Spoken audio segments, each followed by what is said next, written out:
I'm sorry, what was that? I'm not talking to myself now.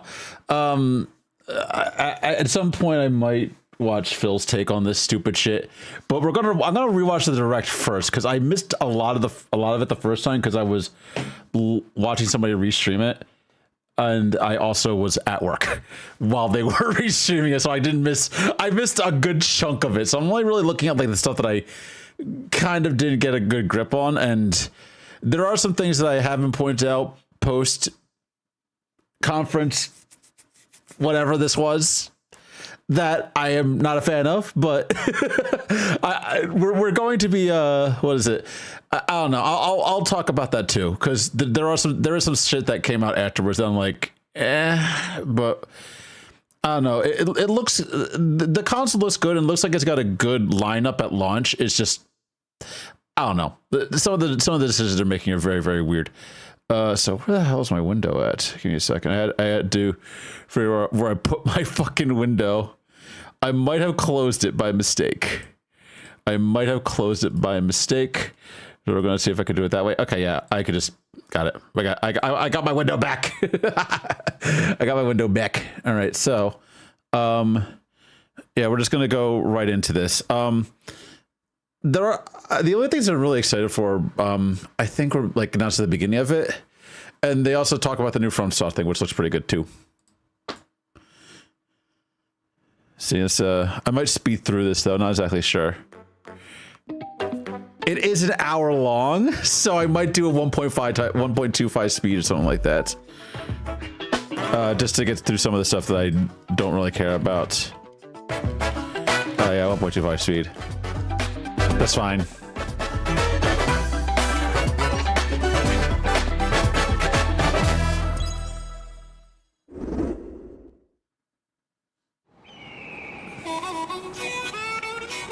Oh yeah, I missed the very beginning of this shit, which is new Mario Kart. Let's go!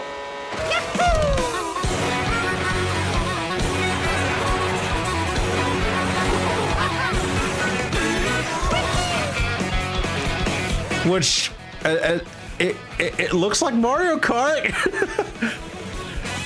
Like, I know they've announced a lot of other features for it as well. Like they're basically turned Mario Kart into Forza, which is weird, but it's a good choice. So you could just literally skip tracks. You could just like leave the track and go to the next one because it's an open world game somehow.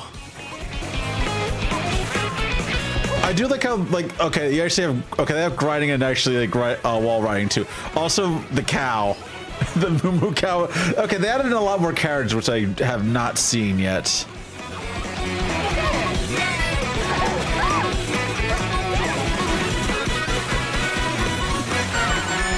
There better be a lot of unlockable outfits for this.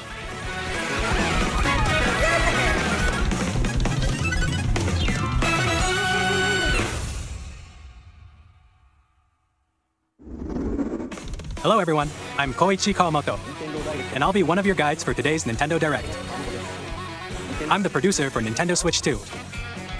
I'm Takuhiro Dota, the director for Nintendo Switch 2. And I'm Tetsuya Sasaki, the hardware design lead for Nintendo Switch 2. What you just saw was Mario Kart World, launching exclusively on Nintendo Switch 2. Now, what do you think this brand new Mario Kart game will be like? They've already talked a little bit about this, like, well, again, I've already seen this, so. Mario Kart series is launching exclusively on the Nintendo Switch 2 system. Welcome to this vast world. Kart races are held throughout various regions that span the globe.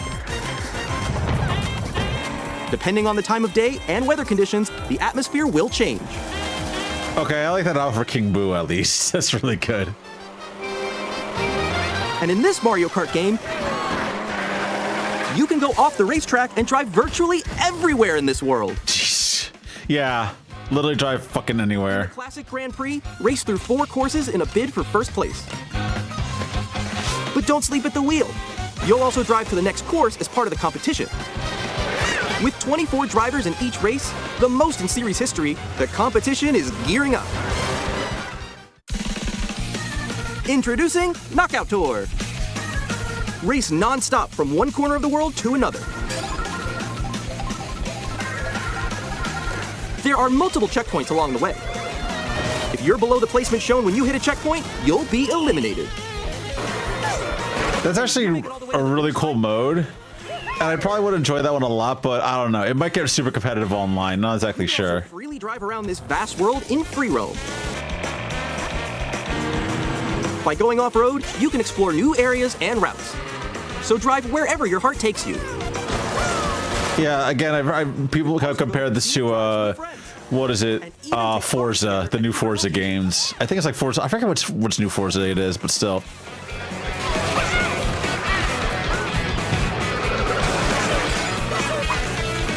A brand new race across the entire world starts here. Mario Kart World! The game launches on the same day as Nintendo Switch 2. More details about this title will be shared in an upcoming Mario Kart World Direct. Okay, so I didn't realize that they were doing a direct specifically for this fucking game. Mario Kart World launches on the same day as Nintendo Switch 2. We'll share more details in the future, so we hope you're looking forward to it. This game's also $80, I believe. It's $80 or like 90, I think, Canadian. It's fucking ridiculous. Nintendo Switch 2. Which, I don't know. These are the It's really weird that, like, Nintendo is the one to raise their prices beyond what is considered standard MSRP at this point, which is 70. Like, Let's take a look at some new. it's kind of ridiculous, especially for a Mario Kart game. Oh yeah, the C button, which is, I want to call it fucking useless. Nintendo's a garbage company. They make good stuff, at least. Like, I will say, like, Mario Kart is consistently fun. It might not be the best racer. Like, I still think Crash Team Racing's still better, but it's still consistent, at least. But yeah, like, there's like, Nintendo somehow jumped above what is a standard MSRP for games at this point, which we already fucking hated to begin with. Like, I don't think people are still over the fact that games are $70 now, so. Hi, missed you. With this feature, you'll be able to communicate with friends and family while playing a game. Should we follow you? Yeah? Follow. Okay. For an adventure. While using the game chat feature, your voice is recognized by a microphone built into the system. Oh yeah, they're doing this. It's basically a Nintendo exclusive Discord. I don't know how I feel about this, because, like, here's the thing. Let's make a left right. Sony and Microsoft both have Discord implementation. Nintendo's just like, fuck you, we're doing our own thing. But I don't think it's going to be very good quality. Like, the reason I prefer Discord over most things is because, one, I'm sitting at my desk, which is where my Switch is, so I don't need to use the Switch communication at all, unless I'm like for some reason not at my desk, which is never gonna fucking happen. Or like two, I would have a better microphone in general. Like, the built-in mic on these things better be really fucking good, or else it's gonna be worthless. Okay. I'm fine paying 70 for a game worth 70. Yeah, it's just weird though. It's just weird. Like, I do not think that Mario Kart World is worth $70, like $80. To me, it's not. It's Mario Kart. It's good. It's not worth $80. Thing is, it is a package for the Switch, so that bumps the price up of a Switch from a Switch 2 from $450 to $5. So you get the game for $50, which I feel is a fair price. But then again, you're also paying $450 for the new system, which I'm going to wait for a discount on, or I'm just going to wait to save a little bit of money and pay off other debts before that. This is where I have to do a little wall ride. The Versatory Triple League is not worth playing for free. Definitely not. Yeah. I think I know where you are. Wait. Like I would say Nintendo games are definitely worth their price point to some degree. The only AAA game that I played in like months was Monster Hunter Wilds, which is very much worth it, at least to me, because it's Monster Hunter. But still. With the C button, you can pull up a chat menu. Also, yeah, there's a fucking camera. It has camera functionality. It has camera functionality. I'll be right back. So. Here, you can quickly and easily mute yourself and more. And there's this. The Switch 2 camera, yeah, it's a proprietary hardware camera. Hey, what's up? Hello. Yo. Jesus Christ! Yeah, we want a shitty green screen app. Yeah, this is. We're gonna get into like DSP's bullshit later on, but he actually used the shitty green screen app that winks the fuck out all the time. and I want to get into his fucking hardware bullshit too at some point too. But this is like, I don't understand why, like, I don't get why this is the case. Like, unless I can actually use my model for this thing, like, it actually can plug in, have this thing recognize my VTuber model, I am not gonna fucking use it. Again, our reason I use Discord is because I can use Fugi to have my, like a reactive plushie or whatever instead, and not have my face being shown. So, Decide your own rules for a retro game competition. Or hold a sports competition between families. All together, anytime, anywhere. Game chat. yeah, it's a Discord client though. In developing Game Chat, our goal was for you to enjoy playing online with others more closely, including family and friends. Almost as if you're all playing together in the same place. I understand what they're going for with that. It's not really for me though. Like generally, if I'm playing with anybody, I'm completely silent or I'm just using voice chat. I use Discord for it. Like it doesn't. Yeah. Also, Discord's fucking free. Technically, it's free. I pay $5. I pay $5 a month for Discord, but still, that's just to get the emotes functionalities. But yeah. Game Chat supports the Nintendo Switch Parental Controls app, and different settings can be adjusted. For example, whether parental permission is always required when a child wants to use Game Chat to play with their friends. We'd like to introduce another new experience you can share with family and friends. On Nintendo Switch, even if you just have one game, you can pass a Joy-Con controller to a friend and play together. But on Nintendo Switch 2, you can play together locally on multiple systems using just one game, with Game Share. Oh, okay. Even games that require multiple screens can be played if one person owns a compatible game. With Game Share, you can temporarily Is that share fucking Uno? with others who also have Nintendo Switch 2 or a Nintendo Switch system. Yeah, that's Uno. That's fucking Uno. Game Share also supports online play with other Switch 2 systems, and you can use it with friends via Game Chat, which we showed earlier. Game Share can only be used with compatible games. This feature is planned for several titles, starting with a free update for Clubhouse Games 51 Worldwide Classics on Nintendo Switch. That actually is a decent functionality, because I think Steam has something similar too. They have, yeah, it's Steam Remote Play. It's the same thing.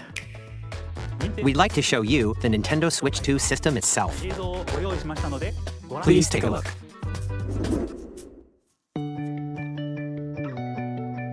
At 7.9 inches, Switch 2 has a bigger built-in screen. Here's how that compares to Nintendo Switch.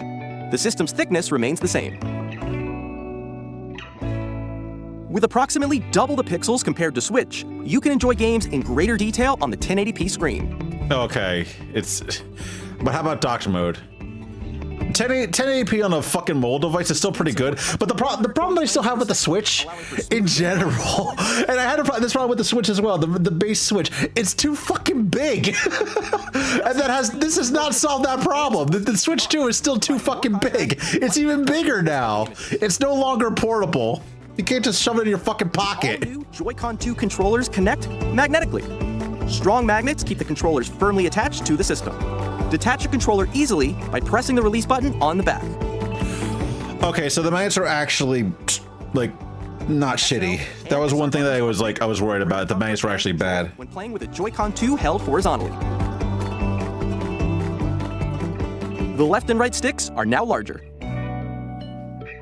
Okay, so we actually get bigger sticks, which is nice. Joy-Con 2 controller can be used as a mouse to play with compatible games. Both the left and right Joy-Con 2 support mouse controls. By adjusting the audio balance between the ranges, sounds from the built-in speakers are clearer and more natural in handheld. Okay, so you actually have more sound changing stuff. Built-in microphone, so you can voice chat with friends anytime via Game Chat. We are never going to get back to days of like the Call of Duty Modern Warfare 2 lobbies, though. Your voice will come through clearly.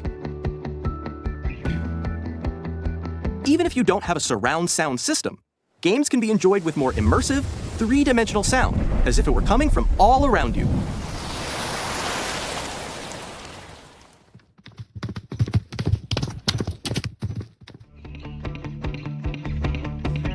Place your Nintendo Switch 2 however you like with a large, sturdy stand. You can move it freely, like this. Oh, okay, that's actually better than the fucking little kickstand that we got from the first run. USB-C port found on the bottom of the system, there's one on top as well. Wait, what? Okay. It's handy for connecting a USB-C camera or charging in tabletop mode. Okay, so there are two ports now. There's the charging dock at the bottom and the port at the top for charging. Internal storage, 8 times that of Nintendo Switch, for storing your game downloads, save data, and more.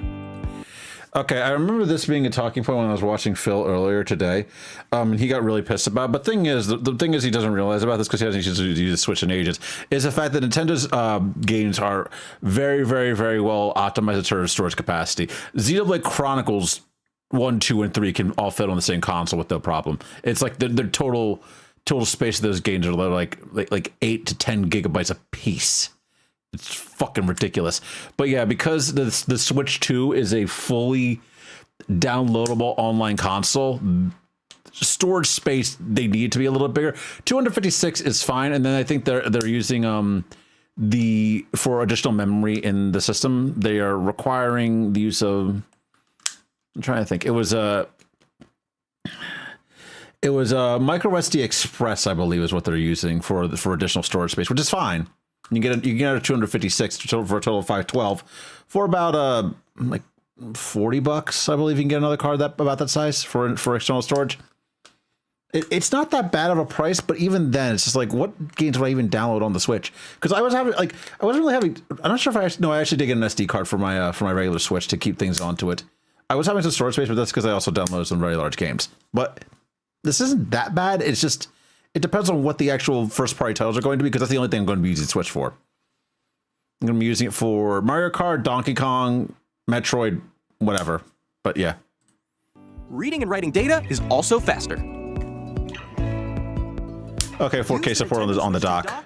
To connect to your TV and enable up to 4K resolution for compatible games. HDR is also supported in TV mode. Okay, the fact that it's 1440p and 4K is nice. I just don't use it. The Nintendo Switch 2 My monitors only go up to 1080, which is fine for me. This helps keep performance stable. Yeah, there's a fucking fan in the base now. On Nintendo Switch 2, you can play Nintendo Switch 2 games, as well as compatible Nintendo Switch games. Physical and digital games are supported. Yeah, so not everything is backwards compatible currently, but most things will be at this time. Also, there's a new Joy-Con mount.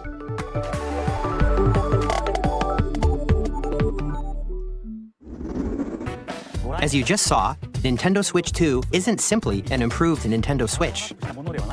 We redesigned the system from the ground up and packed in lots of new gameplay features. And to help players better understand the Switch 2 hardware, we're currently developing this game. Mr. Kawamoto! Hello. My current location is actually inside the game itself. This is Nintendo Switch 2 Welcome Tour, exclusive to Nintendo Switch 2. I'm standing over here. Oh, this is their tech demo game. Join me inside the game. There are a lot of question mark icons here. Let's examine them. This sign reads, "Where are the magnets?" The Joy-Con 2 controllers attach to the system with magnets. And those magnets are inside the system.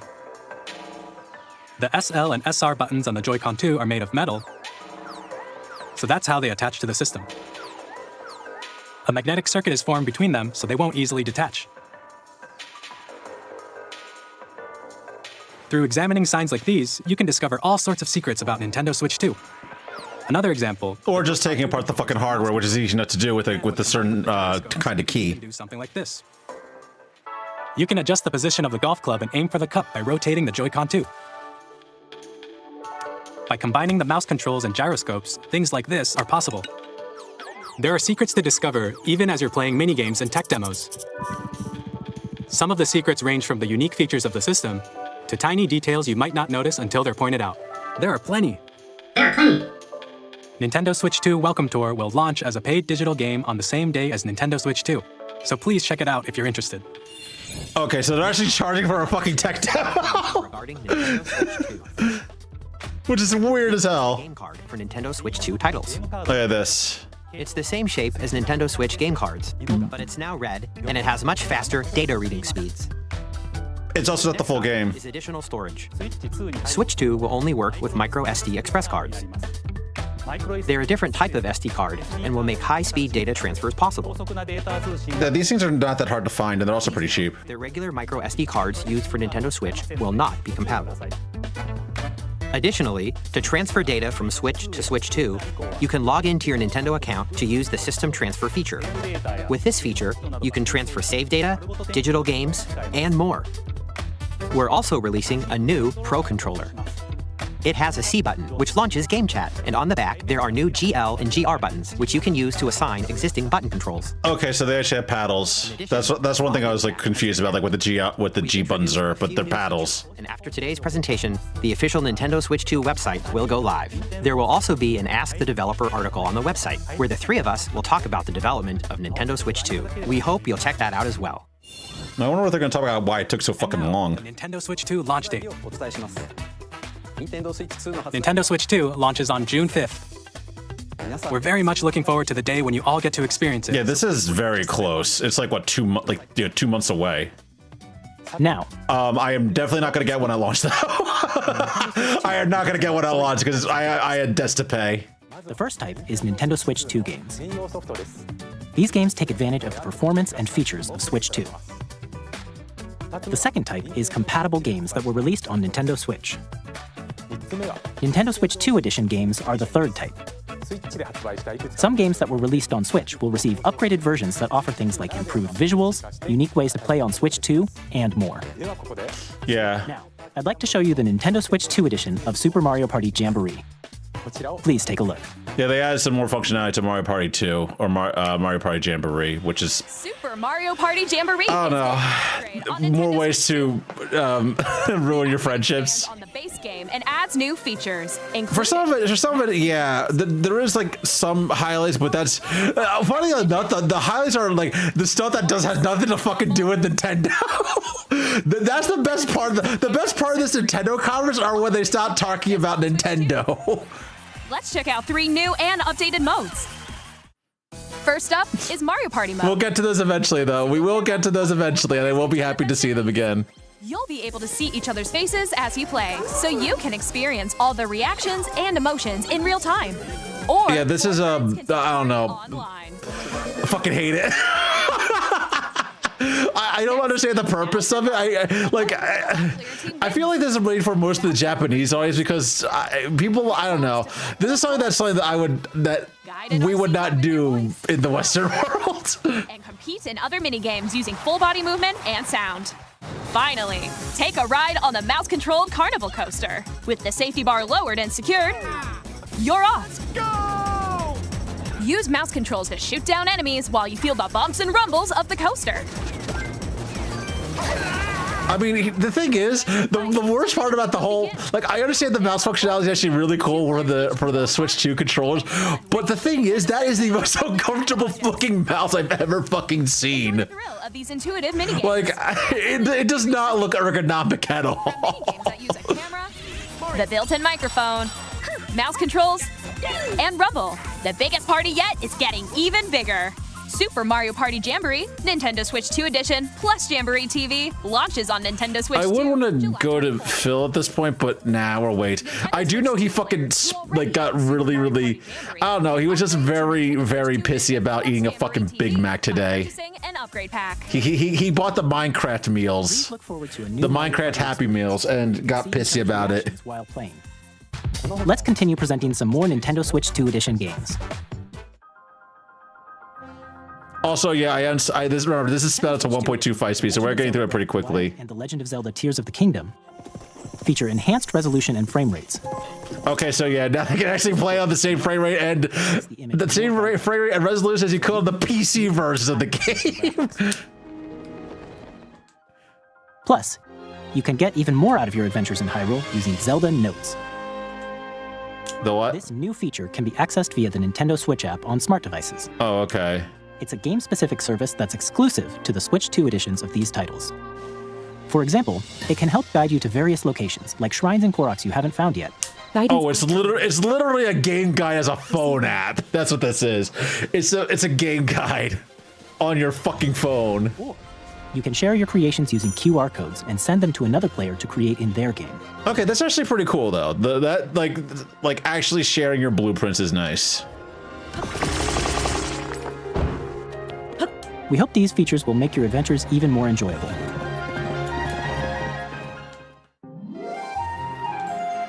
In Kirby and the Forgotten Land, Oh yeah, you this. can enjoy an additional story exclusive to the Nintendo Switch 2 edition. This is a game I skipped out on. Even though I genuinely like Kirby games. Don't judge me. I really like Kirby, but I skipped out on this one just because I don't think I couldn't afford it at the time, and I just never got around to playing it afterwards. It does look good though. Prime 4 Beyond will Look at have this. a Nintendo Switch and a Nintendo Switch 2 edition. And of course, there is no fucking reason to buy this on the Switch 1 unless you can't afford a Switch 2. You can use mouse controls for intuitive gameplay on Switch 2. Oh, so you can play like if it was on a fucking PC. Immersive world in 4K at 60 frames per second, or enjoy smoother action in full HD at 120 frames per second. Okay, that actually is really, really good, and I probably will do that. 1080p at 120 frames is really good, though. Plus, Pokemon Legends ZA, which is scheduled to launch later this year, will not only receive a Nintendo Switch version, but a Nintendo Switch 2 edition as well. By taking advantage of the power of Switch 2, you can enjoy your adventure in Lumio City with enhanced resolution and frame rates. The Nintendo Switch 2 edition games you just saw will be available as both physical and digital versions. Yeah, I'm just gonna get Metroid Prime Beyond. If you already own the Nintendo Switch version of a game, you can play the Nintendo Switch 2 edition by purchasing an upgrade pack. We hope you're looking forward to these Nintendo Switch 2 edition games. I might get Kirby in the Forgotten Land because for the Switch 2, because I never had the original. The Joy-Con 2 controllers. Please take a look. I think this is when things get interesting. Yep, this is.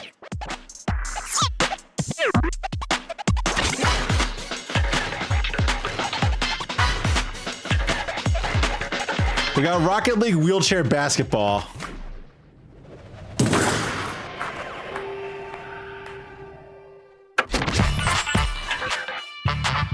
Drag, cross, drive, yeah. It's just fucking Rocket League, but wheelchair basketball.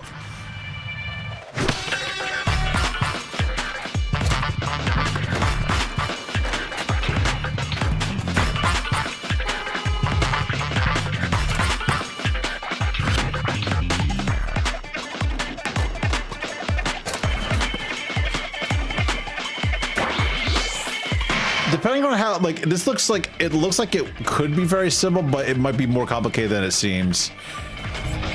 Yeah, okay, there we go.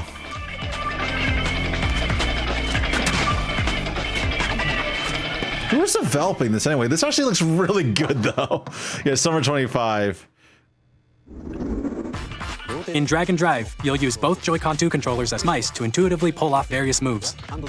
We hope you're looking forward to a new twist on 3-on-3 matches using dual mouse controls. That seems like you need like a table or armrest to do that though. Coming to Nintendo Switch 2.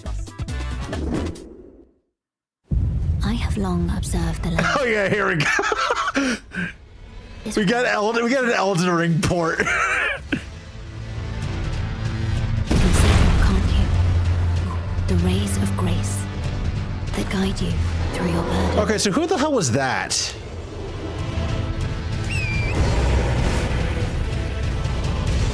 I have no doubt. I don't know if this is gonna get new content or not. I don't think it is. Yeah, the Taurus edition, which I'm going to assume is just base game and then the expansion, which I forget what the name of it is. Here to say that Hades 2 is coming to Nintendo Switch 2. Our first ever sequel introduces the Princess of the Dead, an immortal witch out to vanquish the sinister Titan. I already have it. From the underworld to the ends of the earth, getting to know dozens of characters from Greek myth in a story that reacts to your every setback and victory. It's the kind of game you can quickly pick up and play whether you're experienced with the original or not. Look for more about Hades 2 later this year. Yeah, it's gonna come out like in a couple months. この中山です。我々がお届けするタイトルは Yeah, here we go. Stream was okay. So we got just Street Fighter 6 or the other ones too. Yeah, I think it's just Street Fighter 6. ソフトは通常版の他に総勢26キャラクターを収録した Gears 1、2 Fighters Edition の2バージョンと、さらにゲームと連動するアミーボとアミーボカードも Also 3 Amiibo. Luke, Jamie, and Kimberly.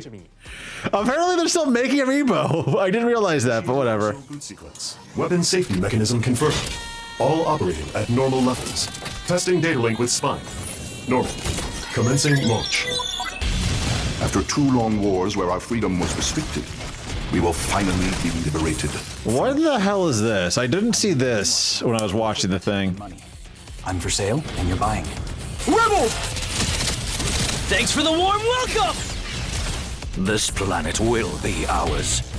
The Sovereign Axiom, the Trinitas, has almost completed a weapon that was created to destroy all humanity. No! Because we're in the middle of a war. Don't you get it? I won't just stop you. I'll tear you apart! All children. Oh, Daemon X. Okay, so it's a sequel to Daemon X Machina. Somehow this got a sequel. This is Joseph Fares from Hazelight. I'm super excited for Split Fiction to come to Nintendo Switch 2. The game is a story about friendship. You play as Mio, who writes sci-fi. Oh, so yeah, this game's already on everything else, but okay. They get trapped in their own stories, and it's up to you and a friend to help them break free. I like how a lot of stuff is just like ports of games that are like coming out that are already out in other places or whatever. And then we got Daemon X Machina. Play Split Fiction on the day Switch 2 launches. At EA Sports, we're bringing fans together across the world, both on the pitch and on the gridiron. I don't care. We're excited to announce that EA Sports FC will be coming to Nintendo Switch 2.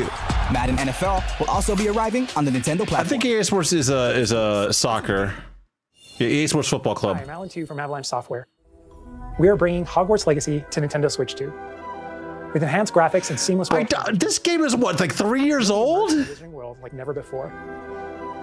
And the new mouse controls on Switch 2 give you even more ways to experience the adventure. Discover the enhanced magic when Hogwarts Legacy launches on the same day as Switch 2.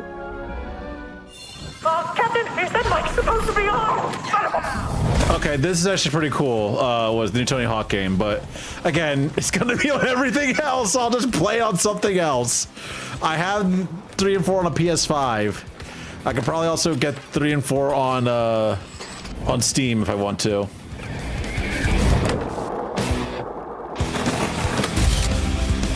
They introduced a new skater, yeah, Nora.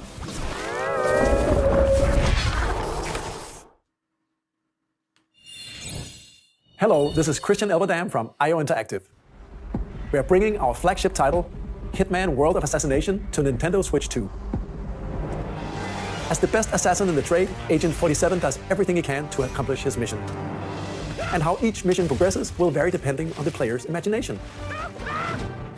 Our ever-expanding game will release on the same day as Switch 2. Plus, we are excited to bring another familiar agent to the platform. Oh yeah, GoldenEye. I saw the trailer for this. I remember seeing this happening when I was at work. I don't know if it'll be any good because Raro made the only good GoldenEye game. IO Interactive is okay, but I don't know if they can do 007. The world's favorite spy is coming to Nintendo Switch 2, so stay tuned. The story of light and shadow that never fades is reborn. Bravely Default returns. All 3 Bravely games. Featuring the Brave and Default commands that help you control the flow of turn-based battles. Change and customize jobs to build out your very own party. Enjoy your adventure with upgraded features and enhancements.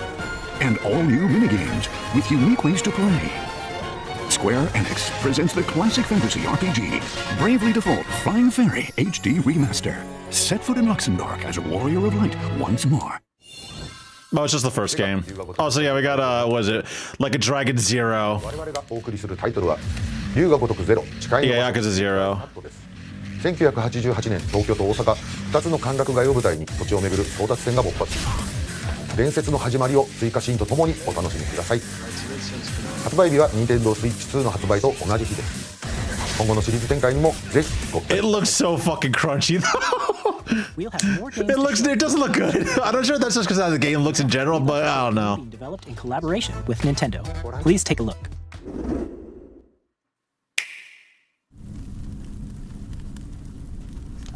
And we are slowing it back down. Oh no, this is Zonai, who descended from the heavens, joined hands with the Hylians, who dwelled on the surface. Oh no, this is I didn't see this. Led to a great and prosperous kingdom. But in time, a terrible evil arose. A war was fought to vanquish this evil, one which future generations... I don't think we're gonna do DLC for Tears of the Kingdom. The imprisoning war. Perhaps you truly have traveled back in time. So that's Hyrule Castle? Then that must mean this really is the past. I mean, yeah. Oh wait, no, it's a Musou game. It is a Musou game for Tears of the Kingdom. I gotta get this at least.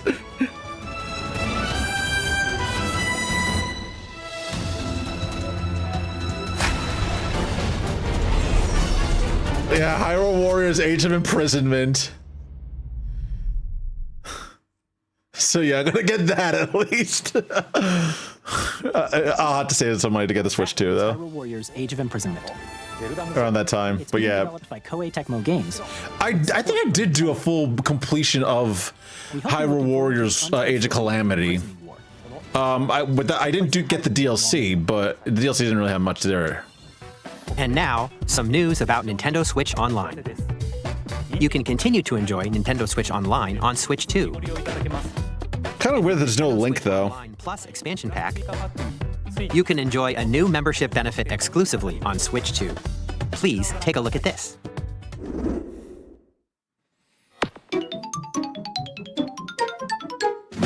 Oh yeah, GameCube Nintendo games. Switch Online Plus expansion pack will be getting a new classic game library exclusive to Nintendo Switch 2.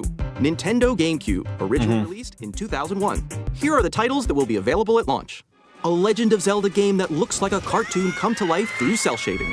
Controlling the wind using a mysterious baton, Link sets sail on an adventure across the Great Sea. This game is still really good. Like it's one of the better old style Zelda games. Oh, Soul Calibur 2, nice. Eternally retold. In this 3D, weapons-based fighting game, each fighter comes equipped with a different weapon. And Link from the Legend of Zelda series. This is the weirdest way to announce a port of Soul Calibur 2, though. Experience a world of white knuckle racing at speeds over 2,000 kilometers per hour. Oh yeah. Oh god, please. F-Zero is just fucking dead at this point. It's like, hey. And story mode. Get ready to experience. Oh god, no. Story mode for F-Zero was fucking painful. Multiplayer, up to 4 can play together locally or online. Yeah, no. These classic games with clearer image quality and higher resolution than the original releases. You can also But the emulations will probably be pretty bad, though. them to your liking. More titles will be added in the future. Oh god, no. Fire Emblem, nice. Fire Emblem Path of Reyes. Nintendo GameCube, Nintendo Classics, the Switch 2 exclusive game library coming to Nintendo Switch Online Plus expansion pack launches the same I saw day. Luigi Mansion Chibi Robo was there too. A couple other ones, but yeah. A dedicated controller designed after the original GameCube controller will also be released. I mean, I already have a GameCube controller. Access Game Chat. The Nintendo GameCube controller, exclusively available for Nintendo Switch Online members, will also be available the same day as Nintendo Switch 2. You can probably just buy that like after a little while, though. Or haven't played them before, we hope you're looking forward to Nintendo GameCube, Nintendo Classics. Of course, you can continue to play select games from the systems shown here on Nintendo Switch 2. Okay, let's see some more games from our publishing and development partners.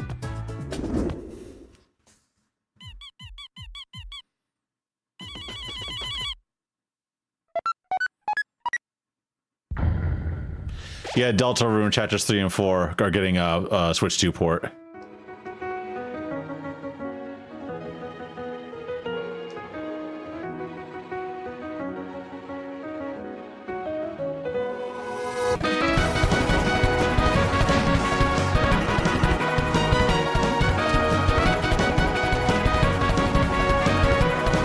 This is where I fall asleep because I don't know why.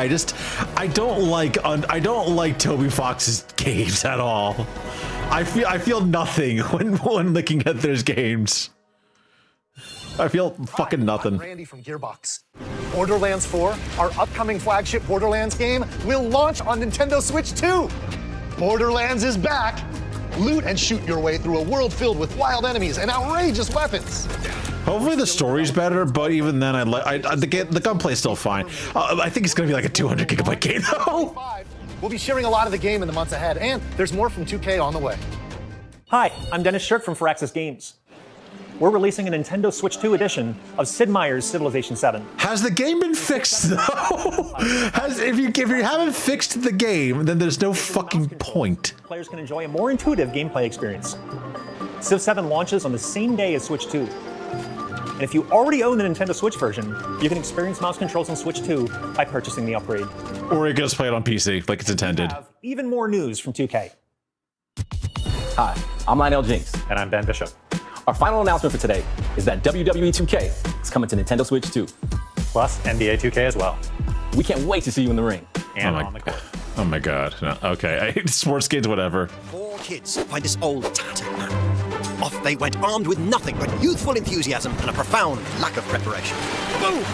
Terrible at steering a raft. Let's slay some trees. Awesome! You nailed it! Hook, line and sinker. Tastes amazing, doesn't it? Really have started to master this survival thing. Next stop, the top. Ha! Nicely done. Well, I think that's everything. Let's set sail. This time, for home. I have no idea what this fucking game is, but whatever. Dave Crooks from Dodge Roll. Oh yeah, this. Gungeon 2. Here's the first look at Enter the Gungeon 2. Yeah, this was in the Switch announcement. I just didn't see it though. Now reloaded in a new 3D art style. You can expect some fan favorite elements to return. We're still working on the game, and we're excited to share more with you in the future.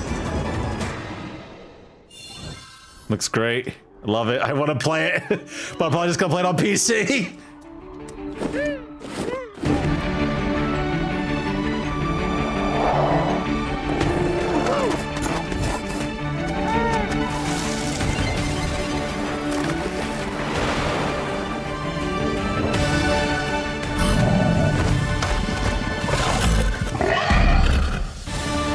This is Astroneer. Yeah. I think this is like the sequel to Astroneer.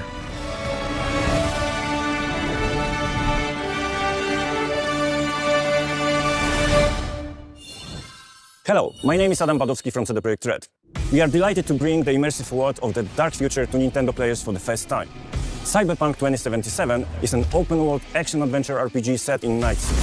Thanks to Nintendo Switch 2, you can transport yourself to the city of dreams at home or on the go. Get ready to meet unforgettable characters and discover engaging stories when Cyberpunk 2077 Ultimate Edition comes to Nintendo Switch 2 on launch day. こんにちは、スクエアエニックスの浜口です。Yeah, this was Final Fantasy VII Remake and Intergrade. Okay, it's actually the second version of Remake. ミッドガル脱出までを描いた3部作シリーズの1作目となり First game of the show. Where's the third? You already put down, was it Rebirth? But I don't know. Rebirth was like, what, last year? 2 years ago at this point? FF7 リメイクシリーズ God, that looks crunchy.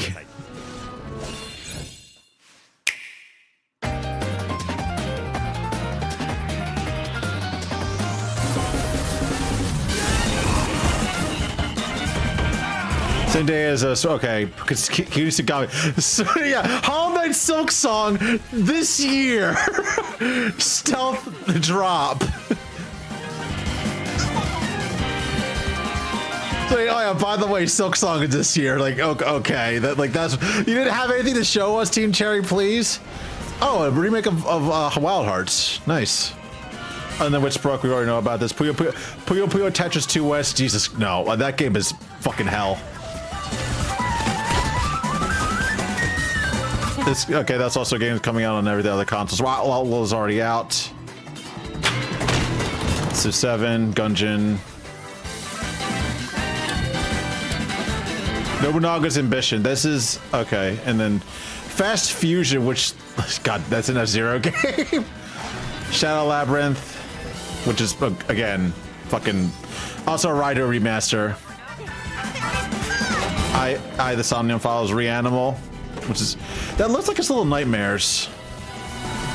Also Fortnite, of course. Ridge Racer. And Layton. And Tamagotchi Plaza. Human Fall. Okay, I didn't realize there's a sequel to Human Fall Flat, but okay. I mean, there's a lot of third-party support in the first year at least, which is nice to see.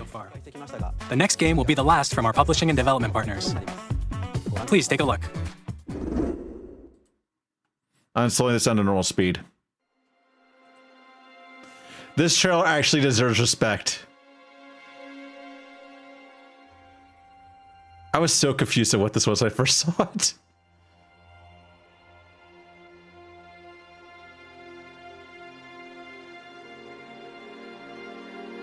I give you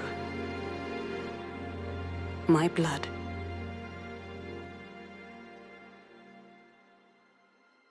I give you my life. Turn, O wheel,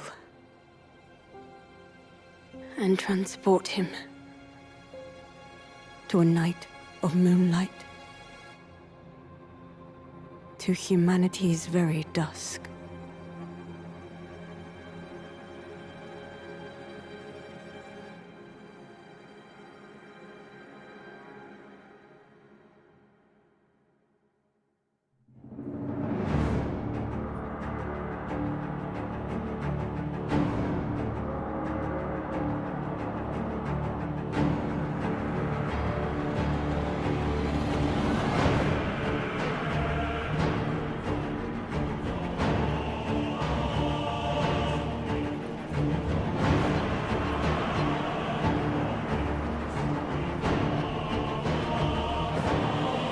Now that I know more about these, like, I am intrigued by these character classes. I'll probably play like the steampunk dude, the steampunk Iron Man. This dude right here.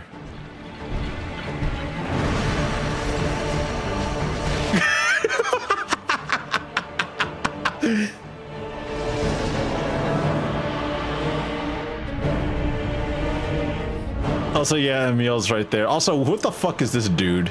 This gold man.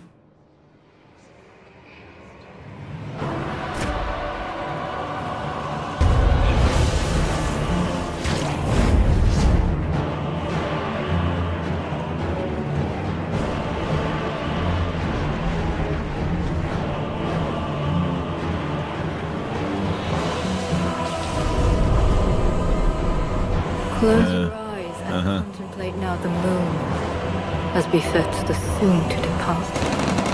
Also, yeah, why the hell does the vampire have DNC pistols?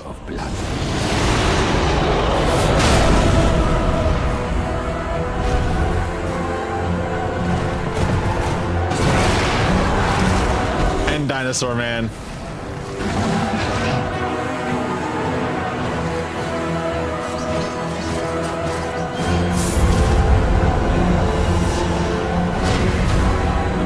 Tears will flow for one, and one alone. Yeah, this game looks fucking great. I know it's an 8-player co-op game. I don't fucking care. It looks amazing. Also, yeah, rat, giant rat.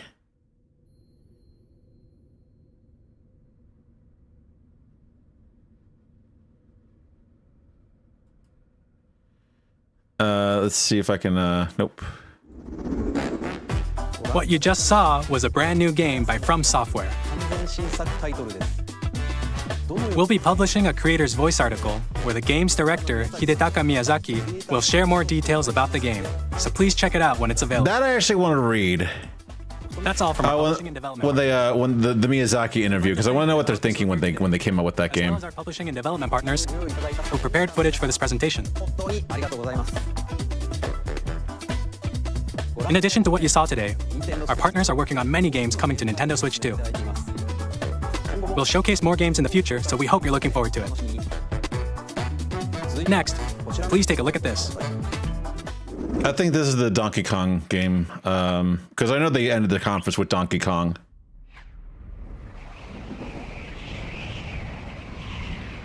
Oh, yeah, no, this is Kirby Air Ride. This is Kirby Air Ride. Which I am going to get that too. There are a lot of good games in here that I just wish I need to wish list so I actually can know when they're coming out. But for right now, I have a big enough backlog to go through, mostly with Monster Hunter.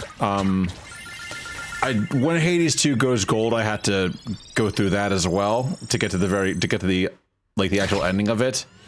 I've gone to the surface final boss, and I have not beaten it yet. I've only gone there once, but I feel like I can try again.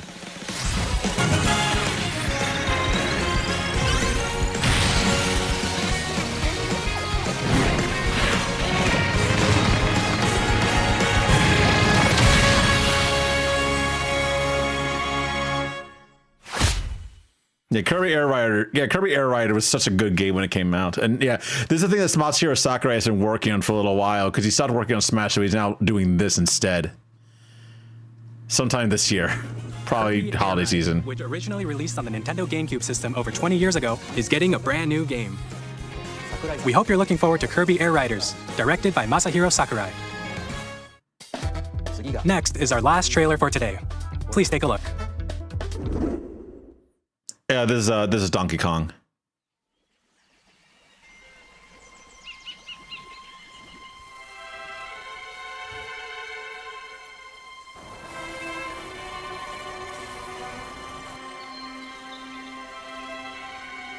I kind of feel really weird about the fact that every single like old school platformer is now going in the open world exploration direction, which is fine. But it just seems like everything's doing it. Sonic did it with Frontiers. We have Donkey Kong doing it now. Also, Donkey Kong has pants, which is I am not okay with. Mario did it. Well, Mario did it with Mario 64, but that's different. Who else did it recently? Zelda kind of did it with Breath of the Wild and Tears of the Kingdom. Kirby did it with Forgotten Land to some degree. I think Forgotten Land was still stage-based. It was just 3D exploration, though.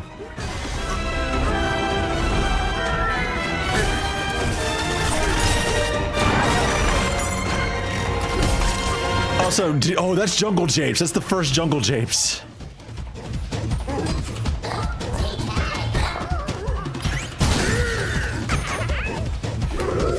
Oh, let's see. I forget what the ostrich's name is, but yeah, the fact that they're back is really cool too. They're bringing back the animal friends.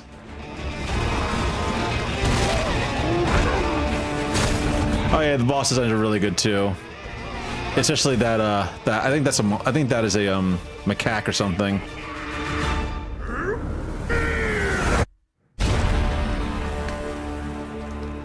Looks good though.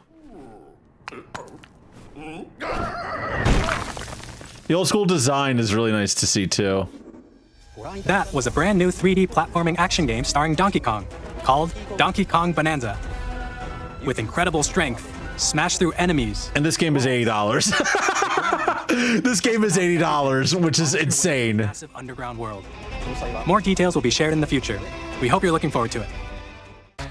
Thank you for watching so far. To recap, Nintendo Switch 2 launches on June 5th. Finally, here are the hardware options that will be available at launch. We'll release Nintendo Switch 2, as well as a bundle that includes a digital version of Mario Kart World. For more details, please check the official Nintendo Switch 2 website, which goes live later today. It's already live, by the way. It's just, what was it? We have to share for today. You'll have to wait just a bit longer for launch. We are very much looking forward to everyone being able to experience Nintendo Switch 2. We appreciate you joining us today. Thank you very much.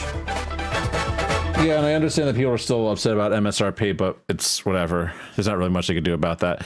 Let me see if I have my thing right, because I don't think I do. Boop. I need to double check to see if there's anything here.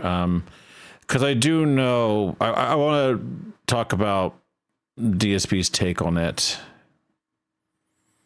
Because, see. Oh, Ricky released a new video. Nice. Let me take a look here. Gundam, WPIG. Take a look here. If not, then we'll just we'll do something else instead.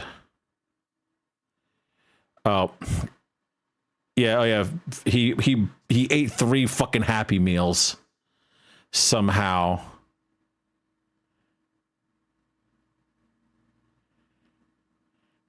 We're not going to watch him eat Happy Meals. So let me see if I can actually find the thing where we talked about Nintendo.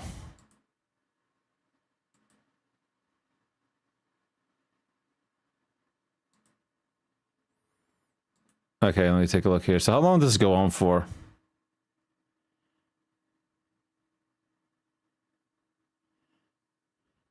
So it starts at around...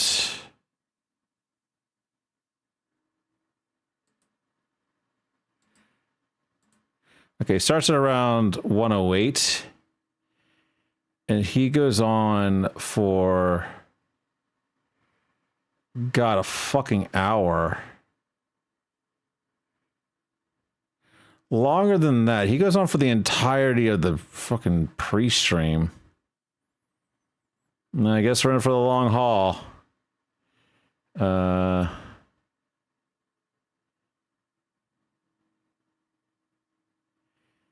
Yeah, he goes on about it for an hour and a half, the entirety of the pre-stream, basically. For an hour 8 to 2:37. Jesus Christ. I am speeding him the fuck up because holy shit. Let me get into here and actually fix this up so we can actually do this now. Let's see. And again, we're going to be looking at his dog shit takes. I'm going to be speeding him up significantly. Going to give him 1.5 times speed. So we at least have something to do. Boop. Boop. Okay. And then interact. Oh, yeah, this is him with his fucking Minecraft toys.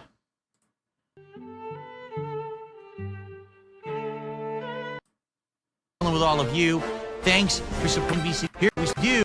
Shut the fuck up. We don't care about your tips. Our coverage of the Switch 2, shall we? It's the big thing. We were all waiting for this today. Let's get started. All right. So first off, let's start at the beginning. Here is the official YouTube page for the Switch 2. Also, yeah, we spelled it out to 1.5 times speed. Featuring all the features, how to buy and all the baloney. All right. Rather than go through all of it painstakingly, we'll just summarize a lot of the things here. It is available on June 5th, 2025. That's correct. That is not May 6th, 2025. People are already confused because this is the American way that you write out a date. It's June 5th, 2025. Okay. Nobody's fucking confused because they said the date of the fucking video. Like, this is the weirdest thing because he's not watching the video. He's literally not. He decided just to read the fucking webpage instead when most of the information was on the fucking video. There were some things that were not on the video. That was like MSRP, the bundle information, and some other things. But still, most of it was on the fucking video. No, Jesus. Okay. This is what it looks like. Yes, they're actually going with that baby blue and almost weird peachish red color that we saw when they showed this off 2 months ago. It is a little bizarre, in my opinion. I think that blue and red would have been better. There they go. They're showing it off. I mean, it is blue and red. It's just light blue and light red. That's right. The controllers are now magnetic and snap onto the sides and hold it in place. Okay. What's up, Mozzie? Jesse just says he found out there's going to be a built-in screen reader. That's interesting. For sight-impaired people who have a screen reader. That's neat. I like accessibility features. Okay. No, you don't. You don't fucking care. See what's new with Nintendo Switch 2. So the screen itself will be 1080p on the physical unit. I'm going to run to the bathroom while this is going on. 4K. But of course, it says big asterisk, TV and game must be compatible with 4K resolution, frame rate capped at 60 frames for 4K. Meaning, a lot of games probably will not run at 4K or won't go 4K 60 frames and don't expect it to go higher than 60 frames at 4K ever because that's the highest it's ever going to do. Okay? So, Mario Kart World. That's the name of the new Mario Kart game that will be coming out at launch. And we're going to look a lot at that because it has its own page with a whole bunch of information. So don't worry, we're going to get more info on Mario Kart World coming up here. Now, this is the big new feature for Switch 2. As you know, every single console that Nintendo puts out, they try to innovate. They try to put a new feature in there that's groundbreaking and no one else has, right? With the Super Nintendo, it was game saves in the cartridges and an innovative controller. With the Nintendo 64, it was a completely innovative controller with a thumb stick. With the GameCube, it was the portability of the console, mini discs, and again, innovative controller. With the Wii, it was motion controls.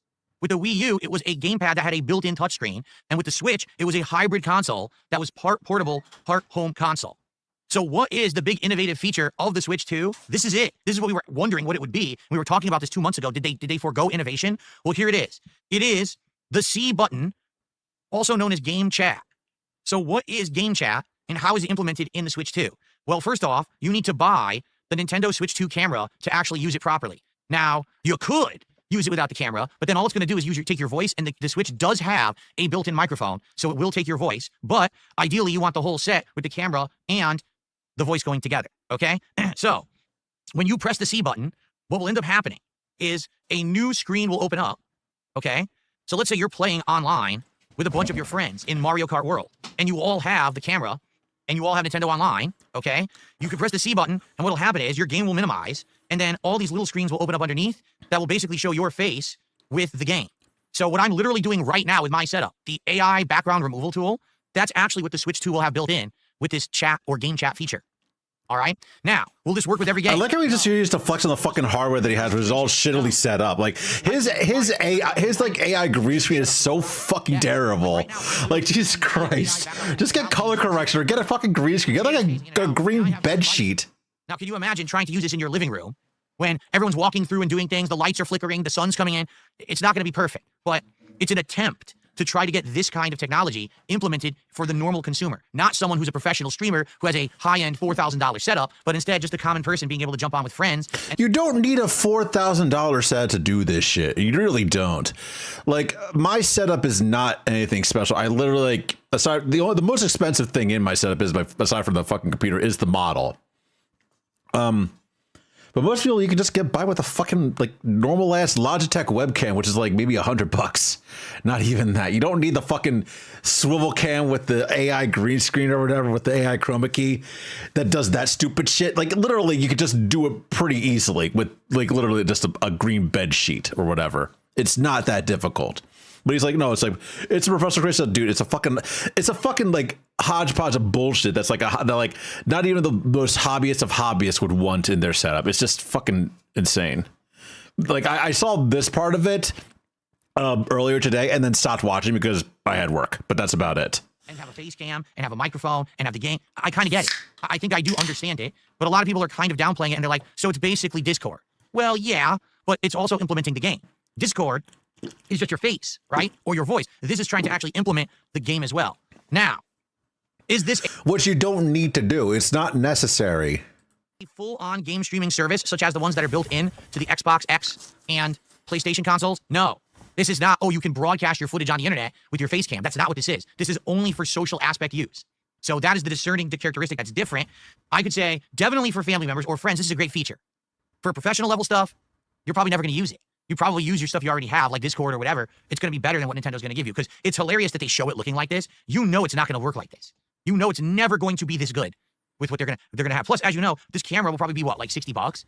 So it's not going to be as good as a high-end camera that's full HD and an AI following you around. It's just not going to be. You don't need the AI following you around with the fucking camera. Like this literally was him bragging about his fucking toys.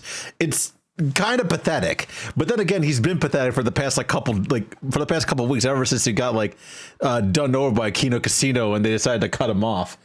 he's trying to act like he's the winner in that fucking thing. It's not. It is depressing, is what it is. Good. They're essentially they're really overselling it here. But at the same time, is it innovative? I would say yeah, it actually is. You have never seen a home console that has had this feature before. And if you're someone who's social and has a bunch of friends or family members that you're going to be playing these games with, all right? He just literally banned people while he was doing this. And it's a concrete value for some people, not everyone. Not everyone's going to care, right? Seriously, not everyone is actually going to give a care about it all. All right. Now, of course, there's concerns. For example, Dab Hands just says, did you see the frame rate of the game in screen share? It goes down to 14 FPS and it looks awful. Like I say, this is not going to be as good as a professional setup. This is not someone who does this for a living, okay, at all. You shouldn't be doing this for a living, though. You fucking beg. You barely play games. This is the innovative feature of the Switch 2. I want to emphasize this. This is it. It's, it was the portability of the Switch 1. It was the motion controls of the Wii. This is the actual innovation that Nintendo was going with Switch 2. Okay? To clarify. Cool. All right, before we continue, ladies and gentlemen, it's me, Ken. No. Thank you to It's Me, Ken. Shut the fuck up. Shut the fuck up. We don't care about the donations. Very game chat. All right, let's continue. Bigger screen, same thickness. So the screen is larger than the original Switch, but it's a thicker unit, and it says it can actually do various different things, including HDR, VRR, and 120 frames per second in certain circumstances. All right, let's continue. And there's a new dock. It's a chunkier dock that has more features. For example, it has 2 USB-C ports, which everyone was screaming for with the original Switch. Like, why do you have so few USB ports? No one understood. Well, this one has more USB ports and the like. They're actually showing you, here's the dock and how it actually goes flat. Okay. That's not the dock. That's the system. What the fuck is he talking about? Like, no, like he just got really fucking confused. Like, no, nobody complained about that. About like, why does it have so few ports? Like, first of all, the Switch dock, I have one. Well, yeah, I obviously have a Switch dock, but no, the Switch dock has, I think, 3 USB ports. I had to double check. It has like 2 USB. It has like at least 2 USB ports, internally. There's like a little flap on the back that you can plug USB stuff into. One of the USB ports on my Switch is just for fucking lights. The problem that people had with the Switch dock and the Switch unit is the fact that the charging port was on the bottom of the unit, so you couldn't really charge it very well. Unless it was docked. You couldn't charge it with a portable charger very well because of the position of the charging port. It would just get in the way of things. It was not very good. So people complained a lot about that. I think the kickstand was also a big complaint about. There were a lot of little things that people complained about with the Switch 1. The kickstand was one. The position of the charging port was another. And I think another issue was heat warping, and the fact that the system did not have very good cooling, especially when it was docked. That was a problem too. Let me take a. Stand with a freely adjustable viewing angle. So yes, you can have it go flat if you want to play it face down. You could prop it up if you want it to be propped up. Okay. Joy-Con 2 control, how it actually goes flat. Understood? I see. Well, this one has more USB ports, and the lore with the original Switch, like, why do you have so few USB ports? No one understood. Well, nobody questioned that. Nobody asked questions about it. They just asked why is the port on the bottom. You can have it go flat if you want to play it face down. You could prop it up if you want it to be propped up. Okay. Joy-Con 2 controllers connected to Snap. Yes, it has been confirmed. These new Joy-Cons are magnetic, and they claim to be strong magnets, so that basically when they snap on, they will not come off unintentionally. Now, I'm just going to be honest here. There is an oversight, I feel, by Nintendo, and we actually talked about it a couple months ago. And I wonder if Nintendo has addressed it or not. What was one of the things that we talked about 2 months ago? Well, a lot of people like to grab their Switch by the side because that's where the grip is for the controller, right? So if you're going to pick up your Switch, you grab it by the side, you hold it by the side, and then you pick it up. Because right now it slides on and snaps on. Well, according to this, it's magnetic. So does that mean when you go to grab the side will just pop off? So now how do you carry your Switch? Do you have to carry it from the top or bottom? Motherfucker, read. I can actually see it here. Simply press the release button on the back to disengage the magnetic lock, and off they come. The magnets are strong enough. The thing is, like, he's not wrong with one particular thing, is that magnets lose their strength over time. I'm not really sure. Like, I mean, with the Joy-Con magnets, if they lose their strength over, if the magnets and the Joy-Cons lose their strength over time, then you could just replace the Joy-Cons. The problem is the Switch magnets, the actual magnets inside the Switch, if they lose their charge, if they lose their polarity over time, which does happen, then you had to get another Switch, which is a problem, depending on the strength of the magnets and the longevity of the magnets. And I don't know. But his argument is like, oh, people like pick up the Switch. No, people pick up the Switch from the top. People don't swing the Switch around from the fucking side. Like, I've never seen anybody do that. Like, you grab the thing by the top or whatever, and like if you're holding it by the side with the handles, then you have it in your hands, like in both hands. But usually you just grab the thing, you palm it, you keep the whole thing fucking palmed like it's a goddamn phone. You don't actually like hold it by the side. I don't know anybody who does that. But then again, this is a dude who bricked his Switch by like having it like plugged into his console, like having it plugged into the I think it was either like on a dead battery or a dying battery, running a firmware update when it lost power. And then he blamed Nintendo for it. So his system got bricked because he made a firmware update with the system like when it was in portable mode. He didn't have it docked in the charger when he made the firmware update, and then the fucking like battery died on him, and then it fucking bricked because of the firmware update. But that means you have to touch the screen. So that means you're going to constantly be... He also took 3 hours to assemble Legos, but still. Well, not 3 hours, he's like 9 hours. I do. I feel like there's something here that we're not feeling. What they're saying is strong magnets keep the controllers firmly attached to the system. Simply press the release button on the back to disengage the magnetic lock. But magnets aren't that strong. You know what I'm saying? So I don't know. I guess until you get your hand, this is one of the cases where you need to have the unit. You need. Magnets are very strong. It depends on the strength of the magnet wearing down over time. He's thinking these are like fucking fridge magnets. Like, I think he thinks these are like little like fucking dollar store fridge magnets. Like, that's why I was like, oh no, they're using higher quality tech in that. They're using industrial strength fucking magnets. You need to have a hands-on experience with it to really understand it. I'm not aware that a magnet's going to be strong enough, but they're claiming like it will be. It seriously makes me nervous about the strength of the magnet. Okay, but there you have it. Okay, it has been confirmed that the Joy-Cons or Joy-Con 2s will now have a mouse sensor capability. The mouse. We knew about this months ago. The controller lets you turn surfaces like a table or your lap in a mouse pad. Now, a table I can understand. Right now, I'm using 2 mice in front of me, and let me tell you, playing games with a mouse and the preciseness of it is amazing. Can you imagine playing Metroid Prime 4? First of all, the word's precision, you motherfucker. Secondly, you're terrible at anything with the mouse control. Like, we've seen you play Call of Duty. You're fucking bad, no matter what kind of control scheme that you're running. You can't play games with the mouse at all. But yeah, also the word's precision, not preciseness. With precise aiming controls. I mean, when I was playing Metroid Prime 1 many, many years ago for the first time, the freaking waggling Wiimotes were a nightmare to play with. Imagine being... What? Metroid Prime 1 came out for the GameCube. Unless he's talking about unless you're talking about that he played Prime Trilogy for the Wii, he did not play the original version of Metroid Prime. Because Metroid Prime Trilogy was, I think, it was on the Wii or the Wii U, I believe. I think it might have been on the Wii U. But Metroid Prime 1 was a GameCube game. Metroid Prime 2 was a GameCube game. Metroid Prime 3 was a Wii game. And then Metroid Prime Trilogy was either a Wii U game or a Wii game. I forget which. But either way, the only time I would have played Metroid Prime 1 where you had to use the Wiimote was if it was the Prime Trilogy version. Being accurate with your shots, that's going to be tremendous, I feel. All right? But how many people who have the Switch are going to be playing on a table, right? The idea is you put it down, but then you pick up your controller. So what's getting me about this is how would you actually use it? And then what they say is, read that again, let you turn surfaces like a table or your lap into a mouse pad. Your lap? Yes, Phil.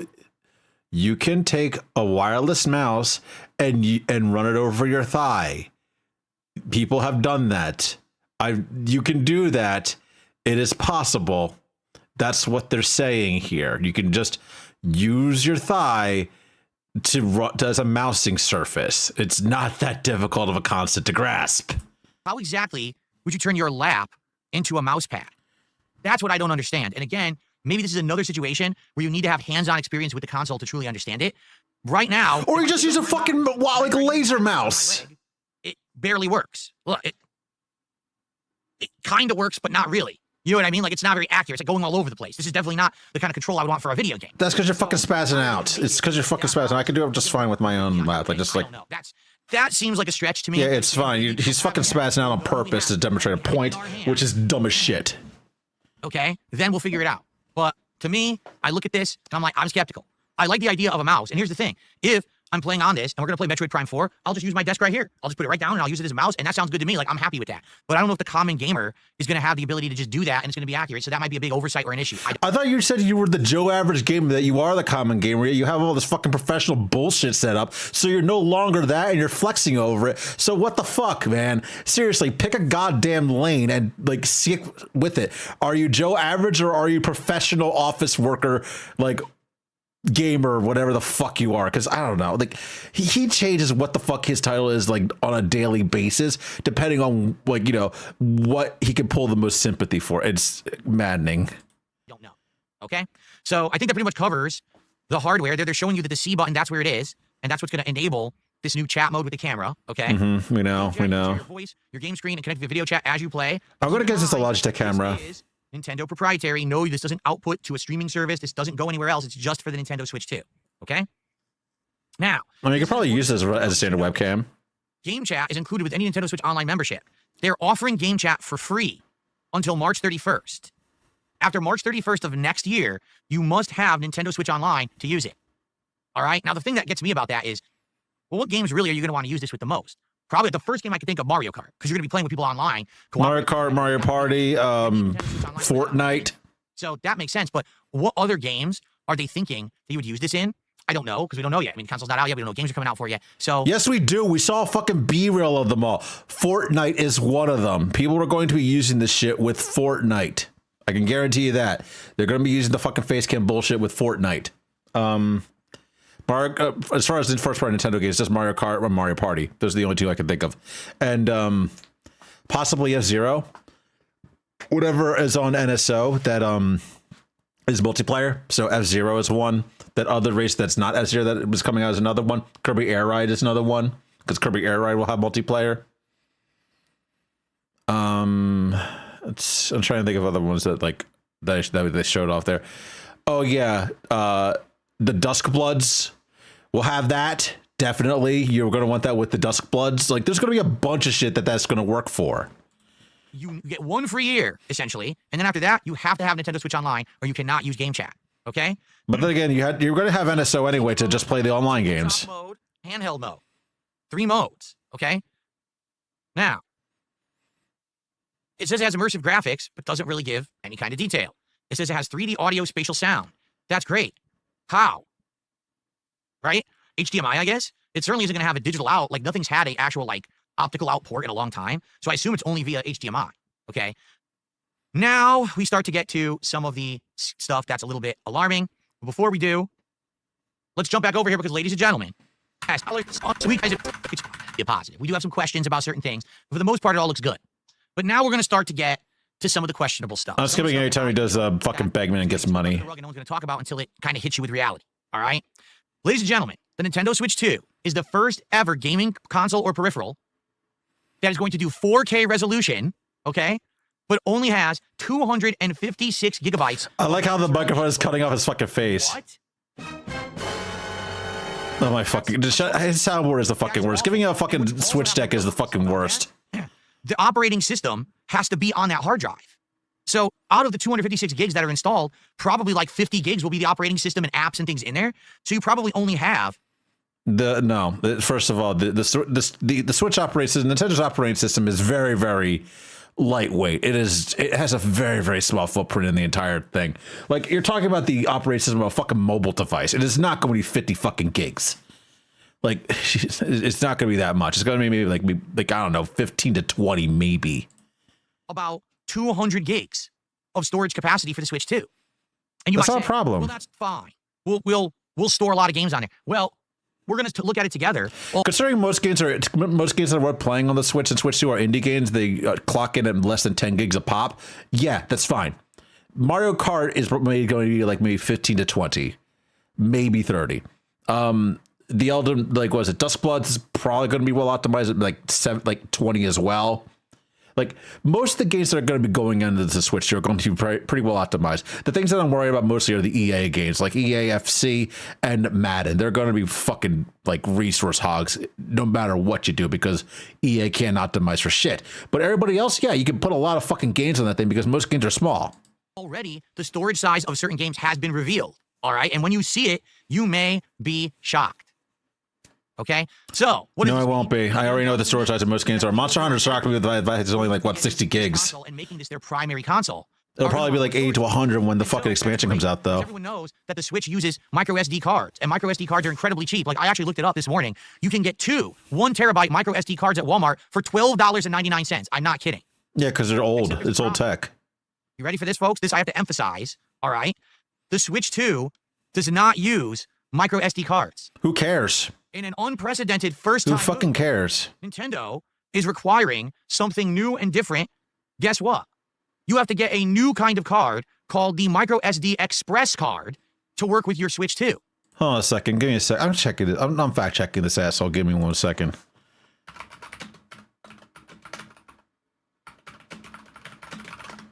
When did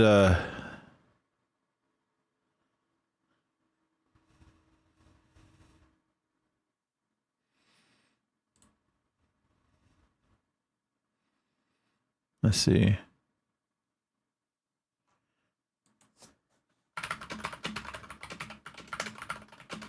When did micro SD Express cards come out? Yeah, the 6-year-old tech.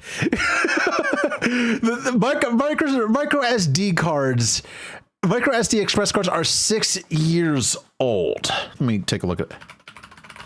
Give me 1 second here.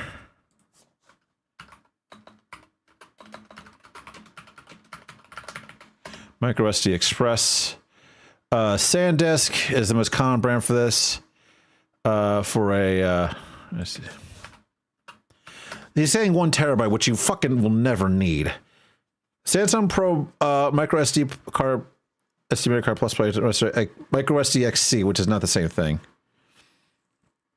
Micro SD XC Express card. Lexar. Let's see.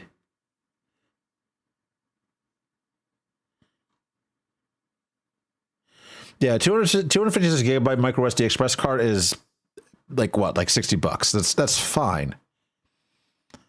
Micro SD XC card, which is licensed for the Nintendo Switch 1, that's like $100 for a terabyte. But yeah, you don't need an SD Express currently. XDSC. I don't know what. Let's see, micro SD Express. And GameStop has a thing for them as well. Let me take a look. Lexar's a 1 terabyte card. Samsung has one available as well, 256, and they also have ones that with Mario branding on them. But yeah, it's like $60 for 256 gigs, which is fine. The system itself has fine storage. What does that mean?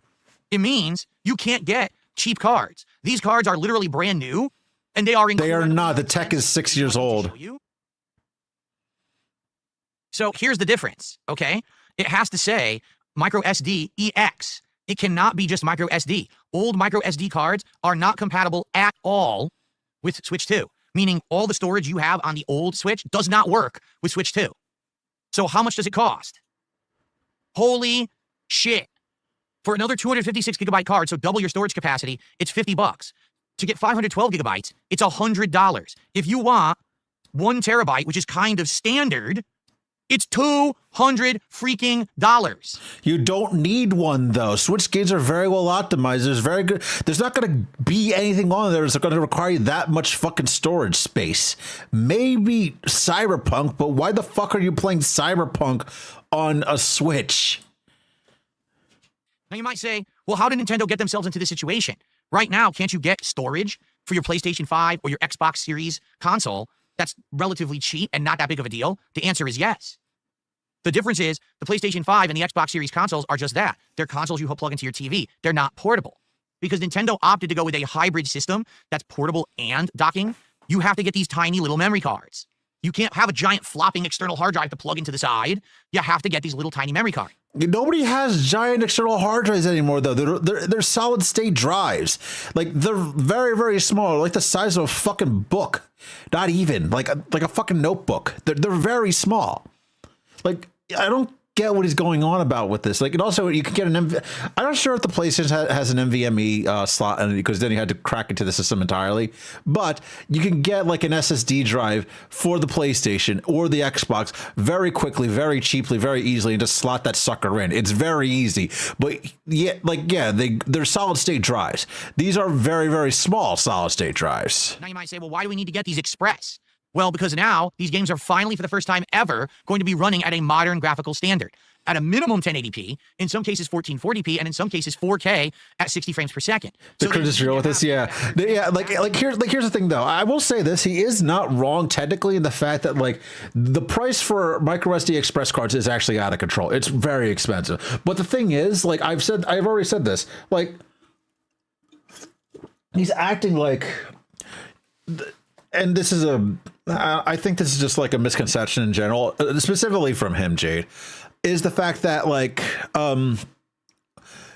he believes that you're going to be playing like Call of Duty on this machine, or you're going to be playing like literally anything that isn't a Nintendo proprietary game or like an indie game on this machine. Like the fact that The Witcher ran at all on the Switch is a miracle, but nobody's playing The Witcher on a Switch. Same thing with Cyberpunk. Nobody's playing Cyberpunk on a Switch. Nobody's playing like most high fidelity games. Nobody's playing those things on a fucking Switch. The only exception to that right now is the Dusk Bloods, and that's because the Dusk Bloods is a Switch exclusive. Everything else that can be played on another system, you're playing on another system. Like Grant, as much as I love Monster Hunter being on a portable system most of the time, as soon as Rise and Sunbreak got a PC port, I abandoned the Switch version of it. I played the Switch version of Rise, and then as soon as Sunbreak came out for fucking everything, I bought it for PC instead. For like 3 copies of it too. Like here's the thing, like I can understand where he's coming from with this. Like, you need 256 gigs. Like, I think my Switch has a memory card of like 256 gigs in it because I put stuff like Bayonetta 2 in there, all 3 Xenoblade games in there at once. Like, I put a lot of really high memory games on there. But that's the thing, a high memory game on a Switch is like 30 gigabytes. Like Bayonetta 2, you hardly ever go higher than that. The PC's better for Rise. Yeah, I know. I know. As soon as Sunbreak came out for PC, I immediately abandoned the Switch version of the game. But no, like I do have an SD card in my Switch for like, because I want an extra storage space, because 32 gigs was criminally low. But still, you don't need that much space for Switch games. Like, you can cycle out like older games too, but like if you're only going to play like indie games on the thing, like Gungeon, Hades, what is it, like I'm thinking like Gungeon, Hades, stuff that coming out that's like being released that they already talked about. God damn it, Puyo Puyo Tetris is one that they showed off. Like, all the B-Real games can fit comfortably on a 256 gig memory Switch. Just the base, like the base version of the Switch, it can fit. I don't know. Also, no, I saw that he was like, I was watching Tevin earlier today when he was eating the fucking Big Mac bullshit, and he complains like, oh, the chicken doesn't taste like chicken. It's like, dude, your taste buds are fucking fries. Like, you can't fucking taste anything anymore. It was awful. He ordered 3 Happy Meals for himself. That is sad. Do you see the 10 minute? Yeah, I know. We got an item pack from it. We got like a few we got like an item pack from it. Yeah, you got some good shit too. It's like 20 mega potions. You got like 20 life powders, stuff like that. We got a lot.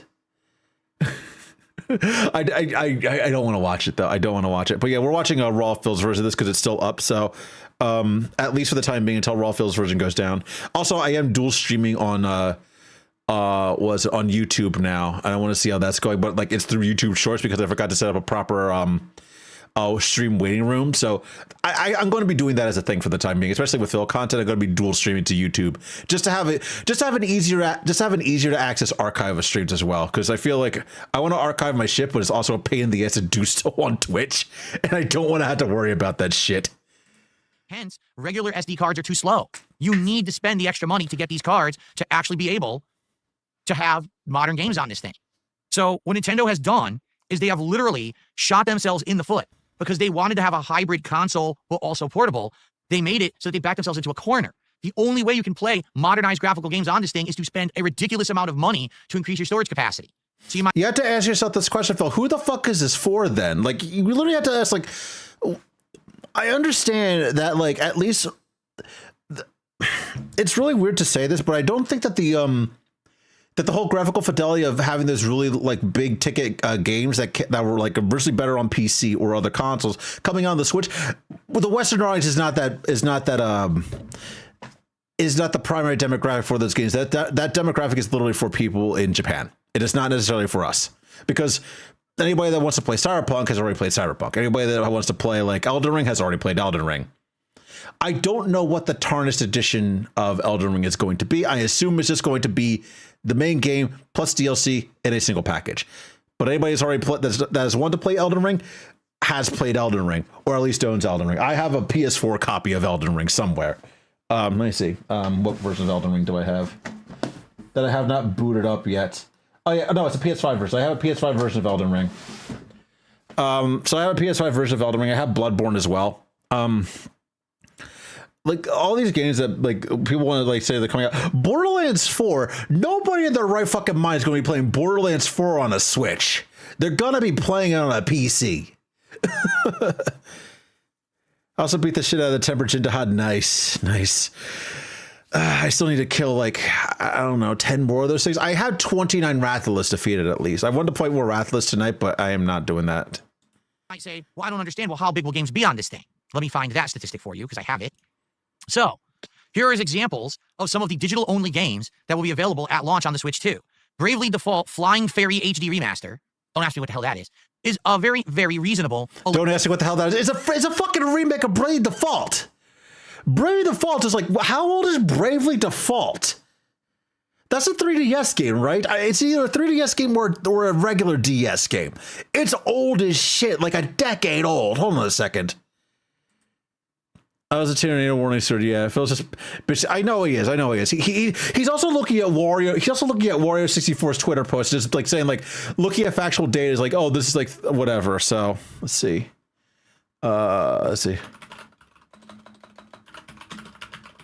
Default. Bravely Default, also known in Japan as Bravely Default Flying Fairy. Okay, so that's why it's called Flying. That's why it's called Flying Fairy in the Switch Switch Direct, because that's its Japanese title. Bravely Default Remake is a God damn it! It is a 13-year-old game. It came out in 2012 for the Switch. And he's bitching about that being an 11 gig game. Yeah, because they upscaled it. Obviously going to be better. Also, here's a question. So I was not going to play it yet. Here's a question. Do you think he's going to buy Street Fighter 6 for the Switch? Do you think he's going to smurf on the Switch 2 with Street Fighter 6? He's going to have all 4 copies of the game. I don't know. He might even. I don't even know if he'll buy the amiibo because they're not characters he plays with. Who are the characters? It's Luke, Kimberly, and a third one who I don't know. Yes, yeah, I know. It's like, but yeah, who are the? I'm so fun. I'm surprised that amiibo are still being made to begin with. But still, yeah, who are they? It's Luke, Kimberly, and who was the third one that they're adding into the game that they're making an amiibo of? But yeah, Street Fighter 6 is 50 gigabytes. Who in the right mind is playing Street Fighter 6 on a Switch? I gotta ask that question. Who is playing Street Fighter 6 on a Switch? Nobody's fucking bringing that shit to a tournament. They're all playing on PC or PS5. I think PS5 is the best platform for the game right now. 11 gigabytes. But what about a game like Street Fighter 6? How much you bitch about the Mario RPG remake when it came out? Yeah. Street Fighter 6 at launch will be 50 gigabytes. And keep in mind, a game like Street Fighter 6 will continuously add DLC characters, outfits, updates that will inflate the size of the game. So if your console is 256 gigs, if 50 plus of those gigs is taken up by the operating system, and you buy Street Fighter 6... He refuses to play Fightcade. He refuses to play Fightcade, I know that. You can maybe fit 2, maybe 3 more games on there until you have to spend money on the expensive Express SD micro cards to get more games on there. Okay? So this is a huge problem that almost no one has really caught on or addressed. This will be a problem a couple months into the life cycle of this console when people realize, I don't want to keep deleting and re-downloading and deleting and re-downloading every game. I want to have it stored on my console, and they have to, I have to expand then. Then you're going to go. Thing is, I don't understand why his complaint. He's complaining on behalf of other people because he deletes every game as soon as he finishes them. And as soon as he's done with a game, he will just delete the game. He's done that before on stream. Like we've had the rage deletes before. Like we have rage quit to desktop. We've had rage deletes. Like. He will do that. Granted, I do that too. Like if I finish a game if I haven't finished a game once I finish streaming it and I don't want to go back to it in my spare time, which is very often because I'm busy and want to move on to the next thing. Not that the game is bad, it's just because I don't feel like getting 100% in the game. I feel like I got my money and time's worth out of it by the time I finished it. I delete it. I deleted Ender Lilies once I finished it. It was great, and I will recommend it to anybody that anybody wants a good Metroidvania game. And I want to get Ender Magnolia when it comes out, but I will delete the game just to have space, just for organizational purposes. I will delete a game. Yes, people delete games regularly. That happens. I deleted fucking Xenoblade Chronicles 3, one of my favorite games of like 2 years ago. It was great. I loved the expansion of it too. I think I delayed playing the expansion of Xenoblade Chronicles 3, but I loved it. I loved the original game, and I still deleted it when I was done with it because I have no reason to replay it. Like, as weird as that is, like, even with Monster Hunter, once I'm done with a Monster Hunter game, I tend to delete it. I don't think I have Monster Hunter Generations Ultimate installed on my Switch anymore. Rise, I definitely don't, but that's because I played on PC. But when I was done with it on PC, I deleted it. When I was done with World on PC, I deleted it. When I was done with World on PS4, I deleted it. It's not that big of a deal. Like, no, the only time people will want to keep a game is if it's if it's a perennial multiplayer game, like Fortnite or Street Fighter, Kirby Air Ride, Mario Kart, Super Smash Brothers. Those are times when people won't actually want to keep games on their consoles. They don't want to keep games like single player experiences where they're like one and done, or once they got all the achievements and they're done, they will delete them. They'll get rid of them. This is a problem that nobody fucking has. Let's see. Oh, Kirby Souls. God damn. No. Oh yeah, that's gonna get port too. I read they're adding like they're adding like an extra DLC. They're adding like extra post game content to that, aren't they? Yeah. Yeah. Don't play games on Switch. Here's the thing though. He doesn't like all other systems. He doesn't like that. He plays games on. He'll delete them just out of like spite. Go to buy the memory card. You're like, it's $200. All right, continuing on. It'll get cheaper over time. Like memory goes down in time very, very quickly. Also play Nintendo Switch games, but not all of them. There is a compatibility list that's already been out. Some games will run at full capacity. Some games will run but have compatibility issues. And Nintendo is talking about that they want to fix it. They want to actually make it so that pretty much all games will be compatible, but that's going to be a slow process. Okay, so that's it. Oh, no, the initial page. But you probably stream about the detractor. Oh yeah, I forgot about that. I forgot. Here's the thing though. Does the game? Let me take a look here. He couldn't beat the base game of which one of what, Kirby? No, he got stuck on the post game. He got stuck on the post game boss. The very end post game boss where it was I forget what his name was, but it was like the end of the arena. The true arena final boss is he rage quit. And he rage quit when he had the most powerful weapon in the game. Jank, let me just double check Steam real quick because that is a good question. Do I still have that? More importantly, is it still listed? Okay, yeah, I did download it last year, May 24. The game is gone. The game is still gone. It got delisted from Steam.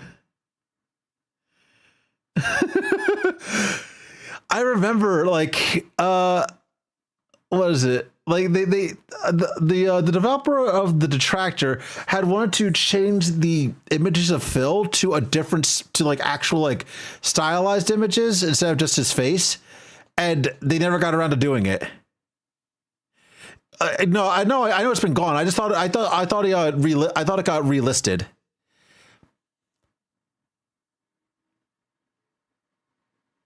Darren, I got copies. I got one too. I have one too. Let's see. Do you do a check? Yeah, but still. But no, I'll tell you about the Detractor video game, which one exists. It does exist. It just got delisted from Steam. I thought it was going to try to change some of the things to get it relisted. I don't know if he actually did that though. That's the thing. Like, if he doesn't do it, then it just stays delisted. Then it's fine though. Let's deep dive further. All right.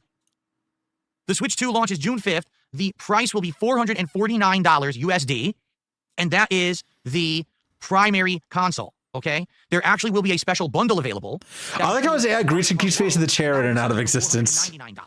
So $50, and that's a discount because the price of Mario Kart World is... That's really a hobby, yeah. I'm also, like I said, I also decided to start doing, I spent most of my evening before doing this trying to figure out how to get my OBS to start working and representing both Twitch and YouTube chat, because a lot of the Detractor content, a lot of the Detractor streams are on YouTube. So I will be doing dual streams in the future on both Twitch and YouTube for pretty much anything that I do, not just Phil content. just to help grow myself on that platform as well. Hating on Phil, yeah, pretty much, yeah. Like I don't know, he's such a punchable person too. Like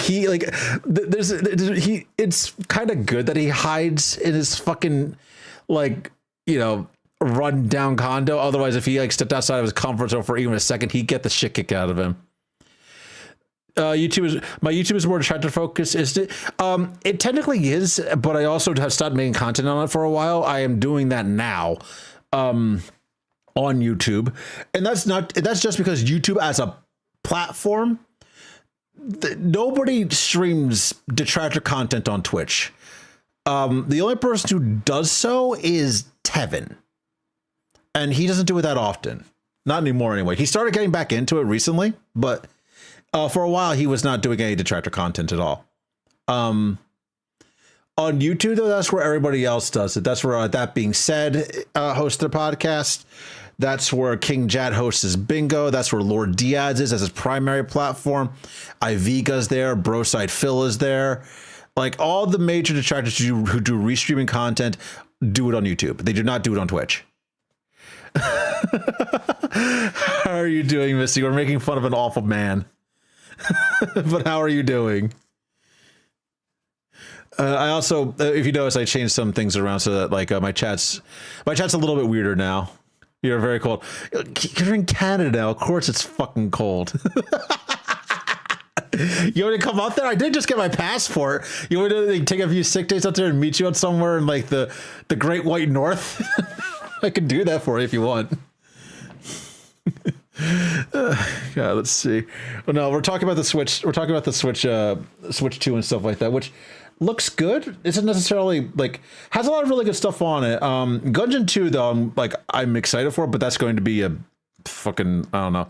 Gungeon 2 is like a game that I'm going to get on a PC at some point. Continue your tirade. I'm a shower.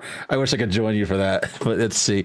Wait, we're gonna keep going then. So $79.99. Shut the fuck up with your fuck. Why? I don't know. I can do soundboard shit too. Oh, Mario Kart is $80. Do I have any good buttons on my soundboard right now? Pre-orders will begin on April 9th. Okay, so that is 1 week from today. No choice. Okay. I'd like to share with everyone about that. I believe I have that as the next. Yes, here it is. So, if you already are a Nintendo customer, if you already have a Switch, or you've had a Switch or a Wii in the past, and you have a Nintendo Online account, okay, if you log into your Nintendo Online account right now, using this registration link, and it's online, you can find it easily, okay, what will happen is, you will then be entered into a system where they will contact you.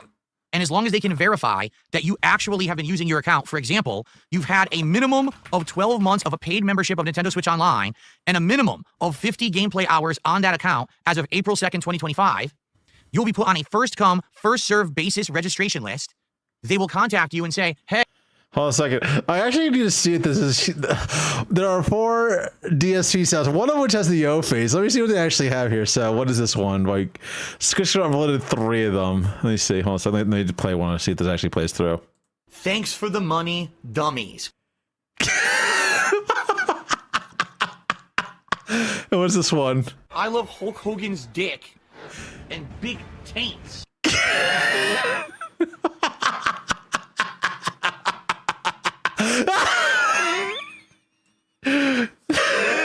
Thank you for that. Also, punch a 12-year-old in the face is also good. Let's see. Let's see. We don't have Why Am I Toxic?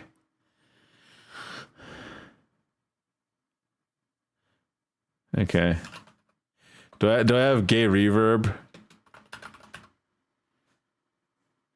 Let me see if I can do this. I'm gonna mute myself real quick. Hold on a second. Boop.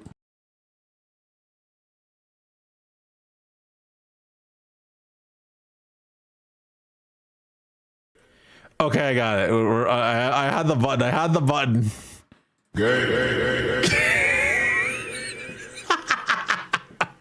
It's perfect. I love it. I really need to get a Switch. I need really to get a Stream Deck so I can start adding soundboard shit to it and just spam this stupid shit like that.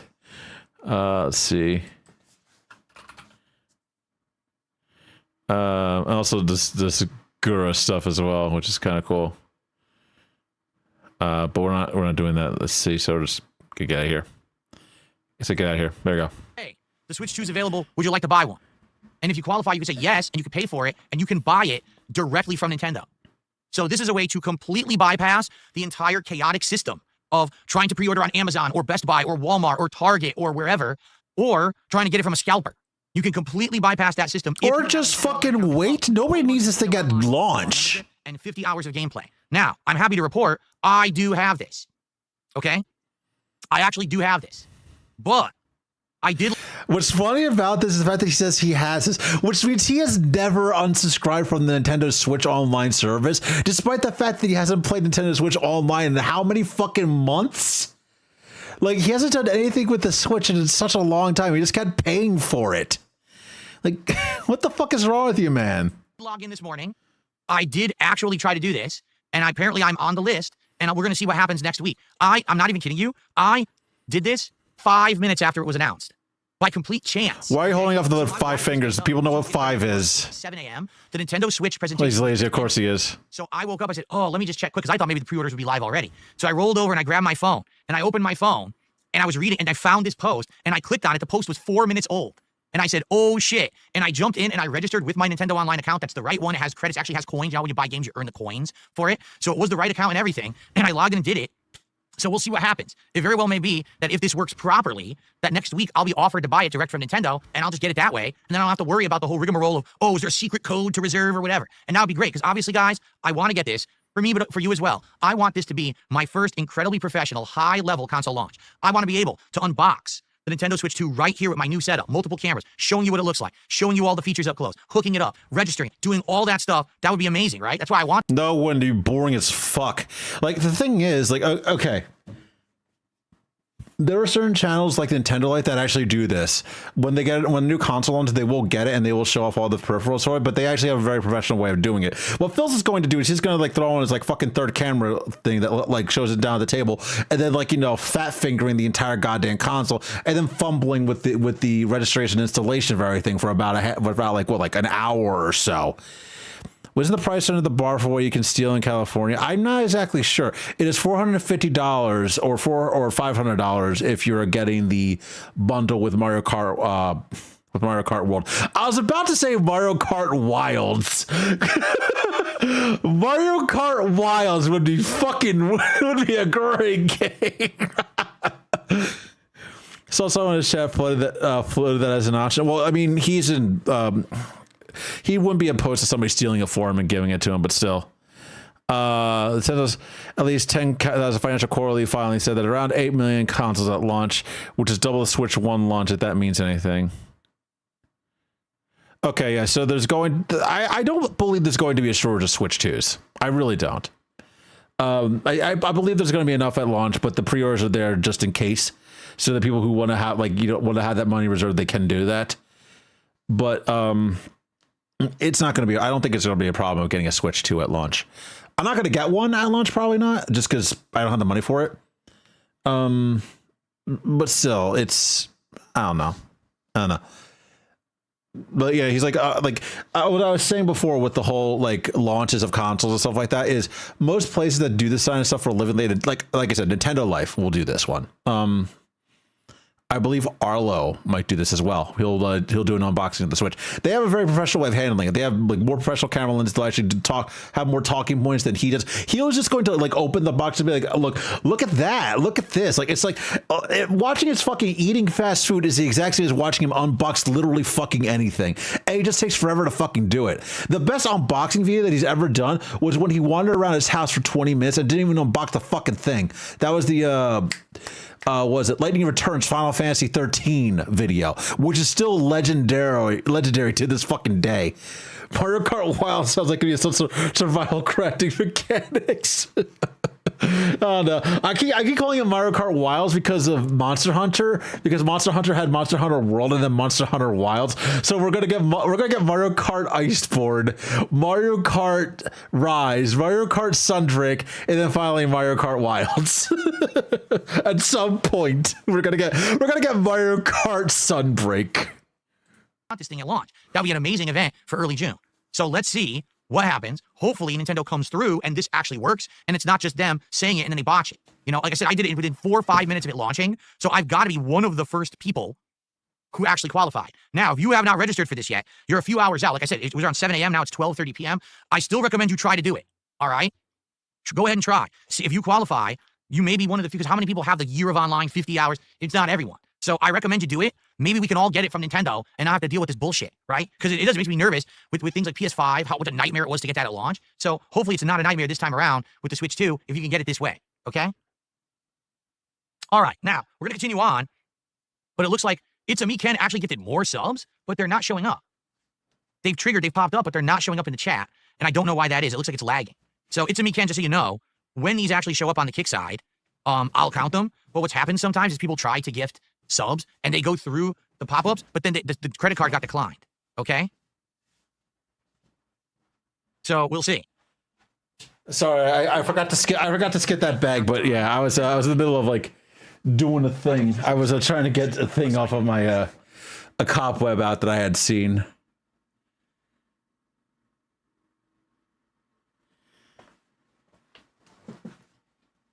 I definitely registered.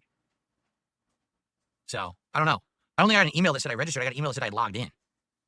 I'm checking right now because I don't think it hit my spam folder.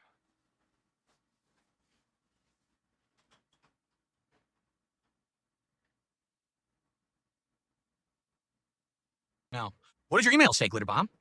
I didn't get an email. I registered, and it's basically, it confirmed that I logged in.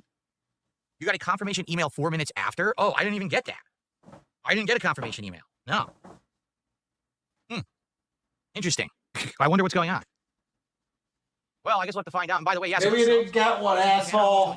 They don't seem to be showing up. Get blocked. Oh, really? The block says if you click on the site when you're logged in, you should see you can't make that choice again. Oh, let me double check that. Let me see here. Let me find it and see if I can do it. I'll confirm live right now because I did do it many hours ago. Jesus Christ. We're just skipping past this. Him reading his emails.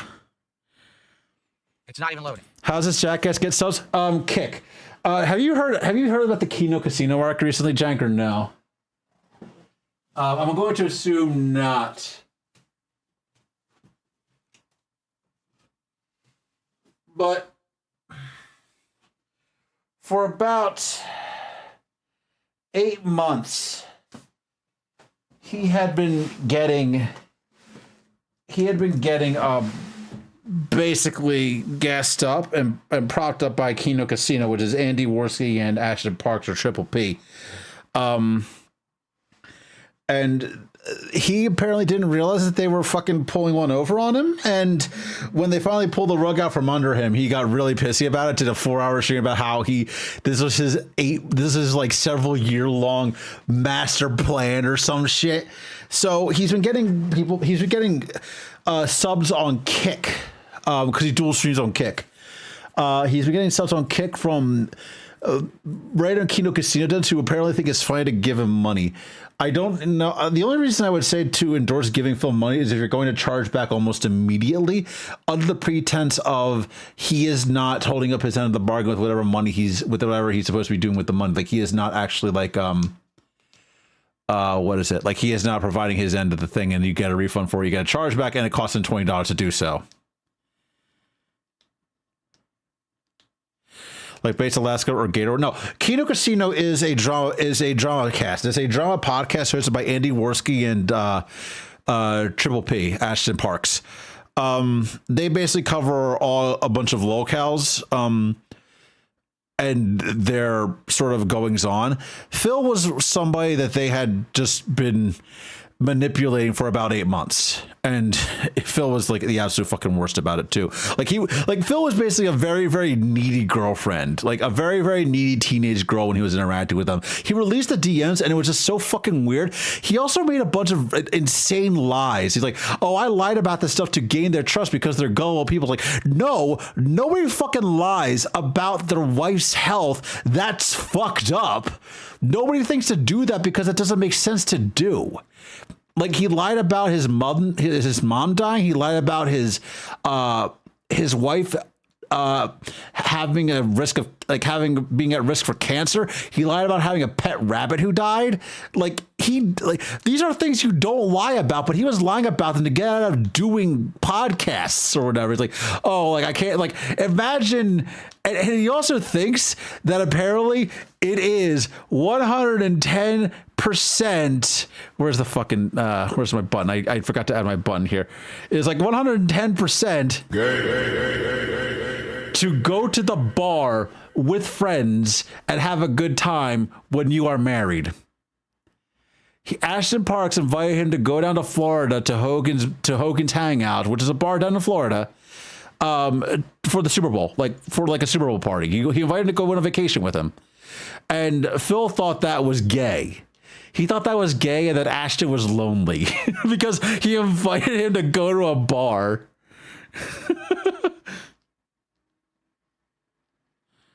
A little chat about that in the group. Yeah, I was part of that too.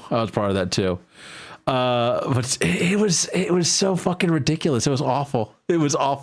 And so then he did he did a 4-hour stream. He invited Rich onto his stream, like Review Tech USA. He invited Rich onto his stream to basically tell Rich, like, oh, I pulled it over at the casino. And Rich is just like, dude, this doesn't look like a master plan. It sounds like damage control, because you thought these guys were your friend for 8 months. And then when they finally got sick of you, they told you to fuck off right to your face after calling your wife fat 10 times. And you just let them do it. Phil actually got fed up with Rich to the point where Phil kicked him off of the show. He disconnected the call and said, I'm sorry, but Rich is too bored for this. When the thing that Rich said was, I don't care about your beef with the Kino Casino. I want to get to the bottom of you doing all this stupid shit and lying to your audience and being just a general disingenuous person.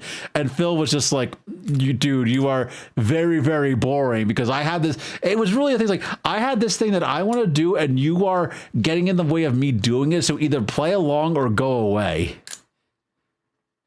Why was Review Tech on Phil's stream? Not even he knew.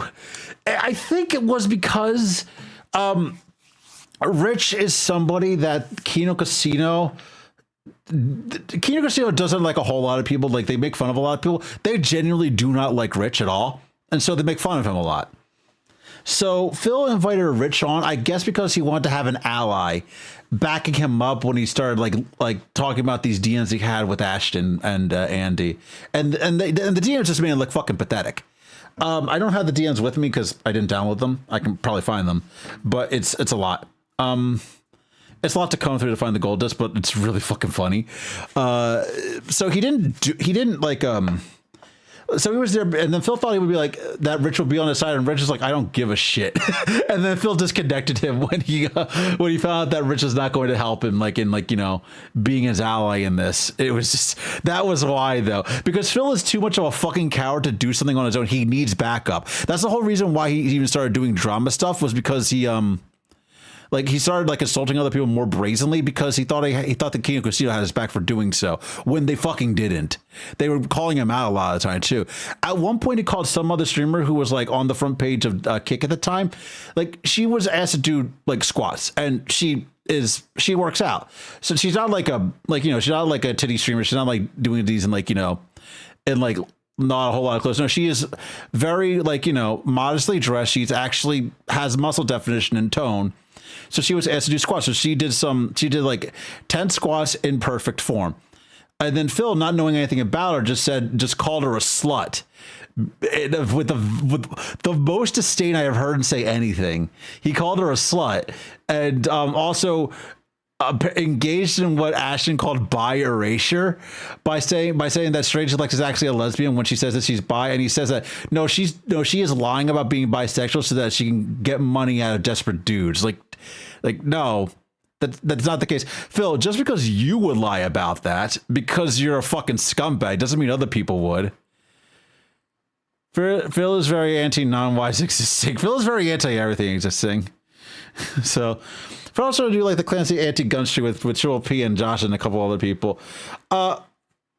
Kind of, yeah. Funny enough, Phil actually defended a pedophile longer than he defended his own wife.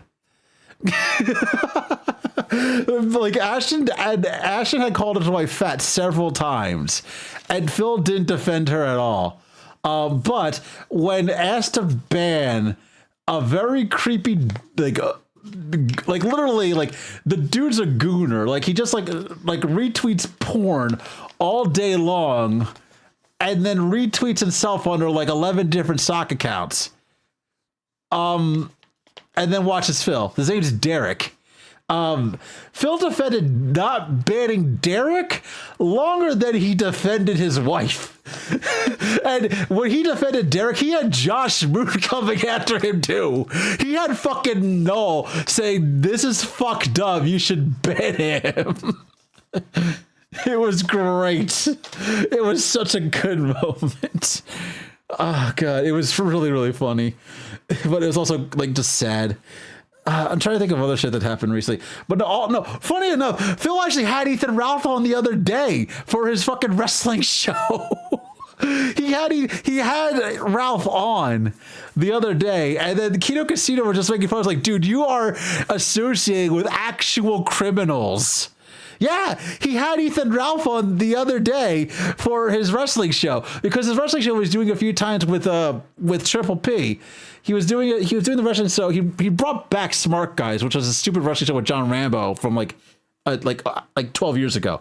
So then when he brought that back, he had Ashton on as a co-host, and the show itself was basically just like giving Ashton an excuse to make fun of Phil, which happened a lot because we saw the inside of Phil's fridge where he said he had snack pizzas, like, you know, single serve, like microwavable pizzas that he would have as a midnight snack.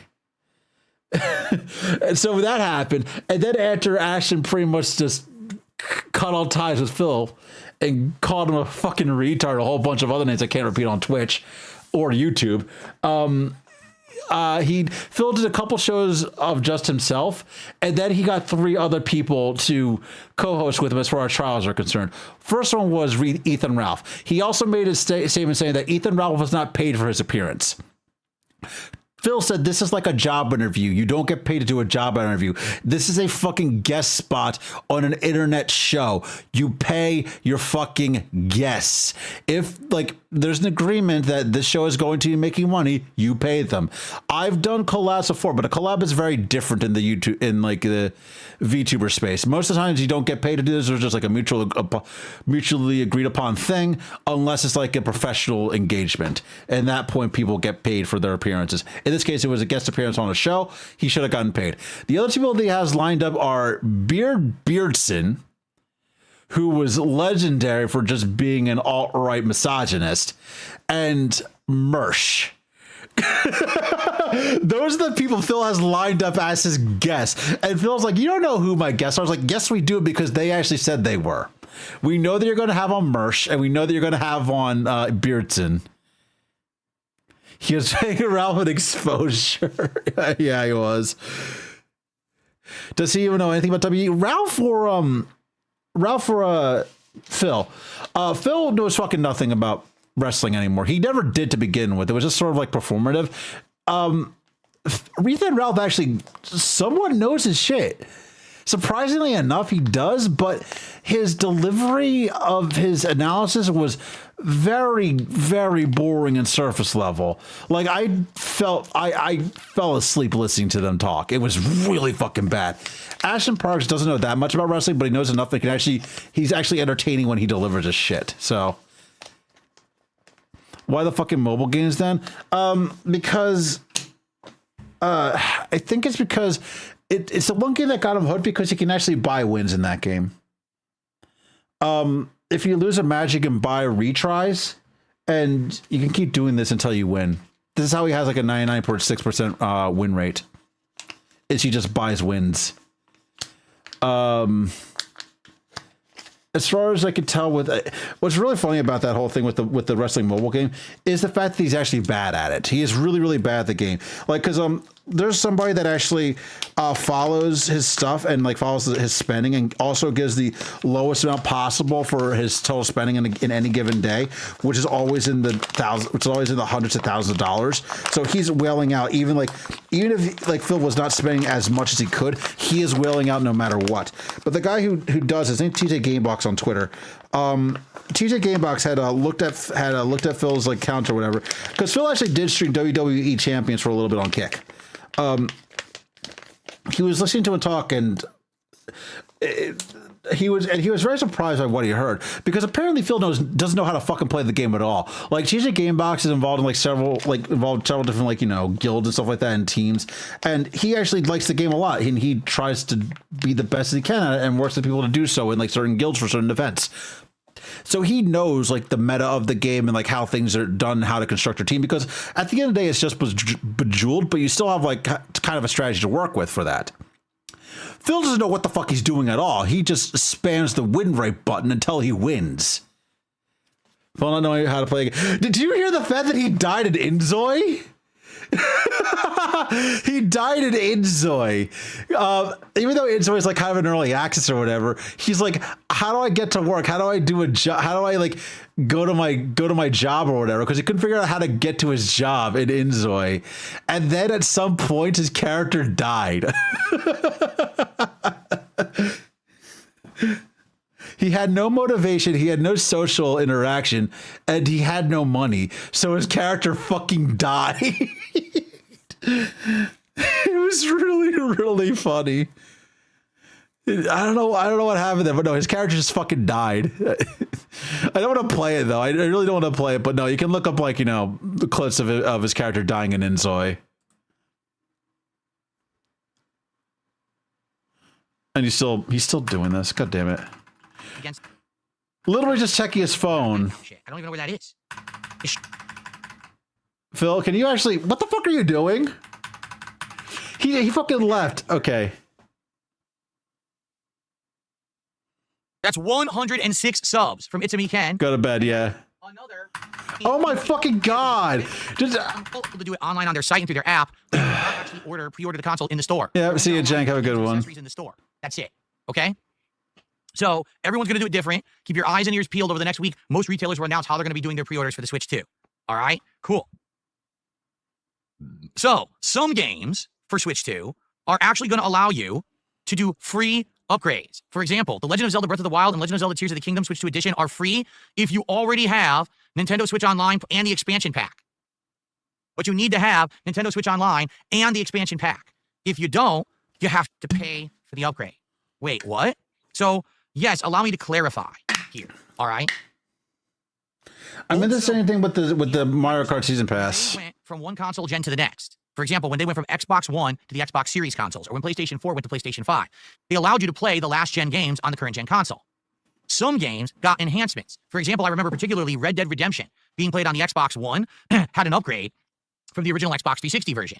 Well, there were some games that were Xbox One games that actually got free upgrades and run better on the Series consoles, all right? But they were always free, essentially, unless there was a special edition. There were some games that were on PS4, and then if you wanted to get the PS5 remastered edition, you had to pay like $10 for the upgrade. Nintendo is saying there will be games that will have the upgrade, and if you are a subscriber to Nintendo Switch Online and the expansion pack, not just the standard online, but also the expansion pack, then you'll get the upgrades for free. Otherwise, it's going to cost you. But what's it going to cost? Nobody knows. They haven't said yet, and you probably won't even know until the games are out and you're on your Switch 2 and you look at the upgraded, the upgraded cost. You just won't know. So it is what it is. I don't know what else to say. Some people are going to be pretty upset and be like, why do I have to pay for this upgrade when if I had an Xbox or a PlayStation, it was pretty free? Why are they nickel and diming us, right? So they've already said what those upgrades include. For the most part, they're basically you're basically paying for an enhanced edition, which is included for free with the subscription service, or it's probably going to be an extra $20 to $25 per game that you're going to upgrade. Breath of the Wild and Tears of the Kingdom have the Zelda log, which includes app functionality, which is really nice. I believe Metroid Prime 4 is only including the performance and fidelity mode. So it's like it's either 4K 60 or 1080p 120. What are the other ones? Kirby has the extra post game mode as well. Let's see. I'm trying to think of the ones that was also included there. No, it's also included with their information. I forget who the other ones are, but yeah, both Zelda's, Kirby, and then Metroid, and then there's one other one that I forget. Oh, I don't know. All right, so that's good there. Christian just did a $10 super chat. Says Phil, it's been a minute. Glad to see them. PSP tries it. Like I said, we might actually do it now. Is a FromSoft Nintendo exclusive. Yes, a FromSoft Nintendo exclusive game. I don't know why. This bar is on the bottom. Look at this. Look how stupid that looks. Can I refresh this? No, it just stays there. It's some weird thing. So here we go. I'm not even gonna say a word. All we're gonna do is we're gonna hit play and we're gonna watch this. Here we go. It's very dark. Wheel, like a, like sewing. A wheel. The what? Is that a wheel? A wheel of some sort? Almost looks like a spinning wheel, like a, like sewing. A loom, you mean? Or a Ginny? I forget what it's called. I thought he was going to speak. Why the fuck are you talking? This is some kind of a weird YouTube error. This wasn't happening. All of a sudden, when I play video, full screen is doing this. So I don't know what's causing it. The bar. You can hide the bar or whatever. Somehow. Looks oddly familiar. Looks incredibly familiar. I wonder. I can't put my finger on it though. What this looks like. What could this possibly be like? Phil, shut the fuck up and let the trailer play. I wonder what game this is similar to.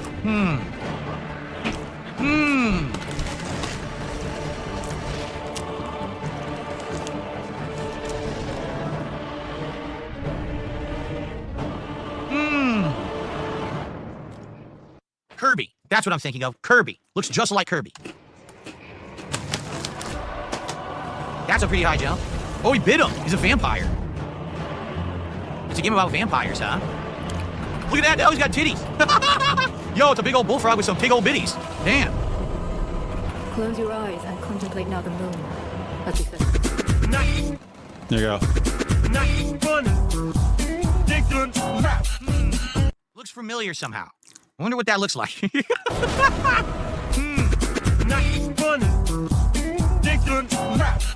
dinosaur? Alrighty then.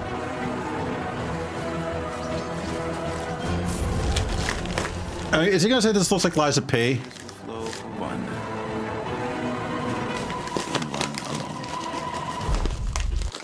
Wait a minute. And one alone. He's in his underwear. Yo, this guy was asleep. And some guy broke into his manor. He's like, I'm going to fuck you up in my skivvies. I'm going to go out my disgusting, dirty nightgown. I'm going to come out and kick your ass. Look at that. That's great. The Dusk Bloods. Is that a rat? No, it's got wings. What the hell is that? 2026. Available only on the Nintendo Switch 2. Elden Dark Soulsborne. So, FYI, some information has already come out about this game. It is multiplayer only. It is going to be a game where you team up with other people online, and you're going to be running through doing various different things. But it is full co-op. So, think Elden Ring, Night Rain, kind of. But apparently, it's Bloodborne. It's Bloodborne, but multiplayer online, and it's going to be only on the Switch 2 next year. So... yeah, we know about this already. You make of that what you will. Maybe you think that's a great idea. Maybe you think that's incredibly awful. I don't know. I think everyone will feel a little different. But we'll see. All right, cool. Now, before we move on to the next game, It's a Me Ken gifted 10. What? Done it. We hit reach mom DSP. So very much. Now it's at 6:33. It could hour to go. Phil, what is the one game that you want to see be on Switch 2? My answer was we need a new Mario Kart.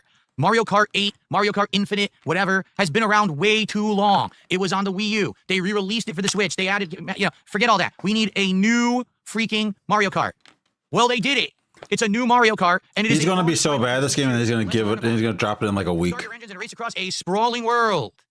Take a look at some of this. It's pretty much the usual suspects. Like, just taking a look at this, you don't really see anyone new, right? It's pretty much the same characters that you've probably expected would be in a Mario Kart game all along. So there we go. The cow is new. Hit the open road with Mario and friends. Zip around courses in a vast world where everything is connected. Race along grassy plains, bustling cities, wide open waters, big old volcanoes, and more. Why not just watch the fucking trailer? The Nintendo Switch 2 system. Everywhere is your race course. Take a look at this map. And I'm assuming, each one of these is a circuit, maybe?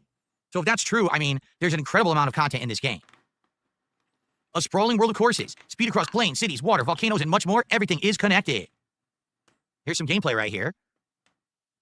Now, that's a pretty wide-angle shot, wouldn't you say? And I wonder if you can actually play the entire game at that perspective, because typically you're up close behind, like third person right over the shoulder. This is a more relaxed camera, so I wonder if you're able to do that, right? Ah, look. So you can go between different locations by clicking through here. See this? Nice. Look at this, like a volcano, like Bowser's stage. Sure. Okay. Go beyond the course. There's now more to racing than just the course. Hop off and race. How is a Goomba driving? So are they saying that there's an open world in the game? Yes, they are. If you watch the trailer and watch the fucking video, you would have known this information. New to Mario Kart. Here's some gameplay. So again, it's pretty much Mario Kart, but I don't see anything too new. Like, you take a look at it. They all look like the same character. Wait a minute. Did Donkey Kong dab? Look at Donkey Kong. He dabbed. Donkey Kong just dabbed. Oh, no. Oh, no. Why?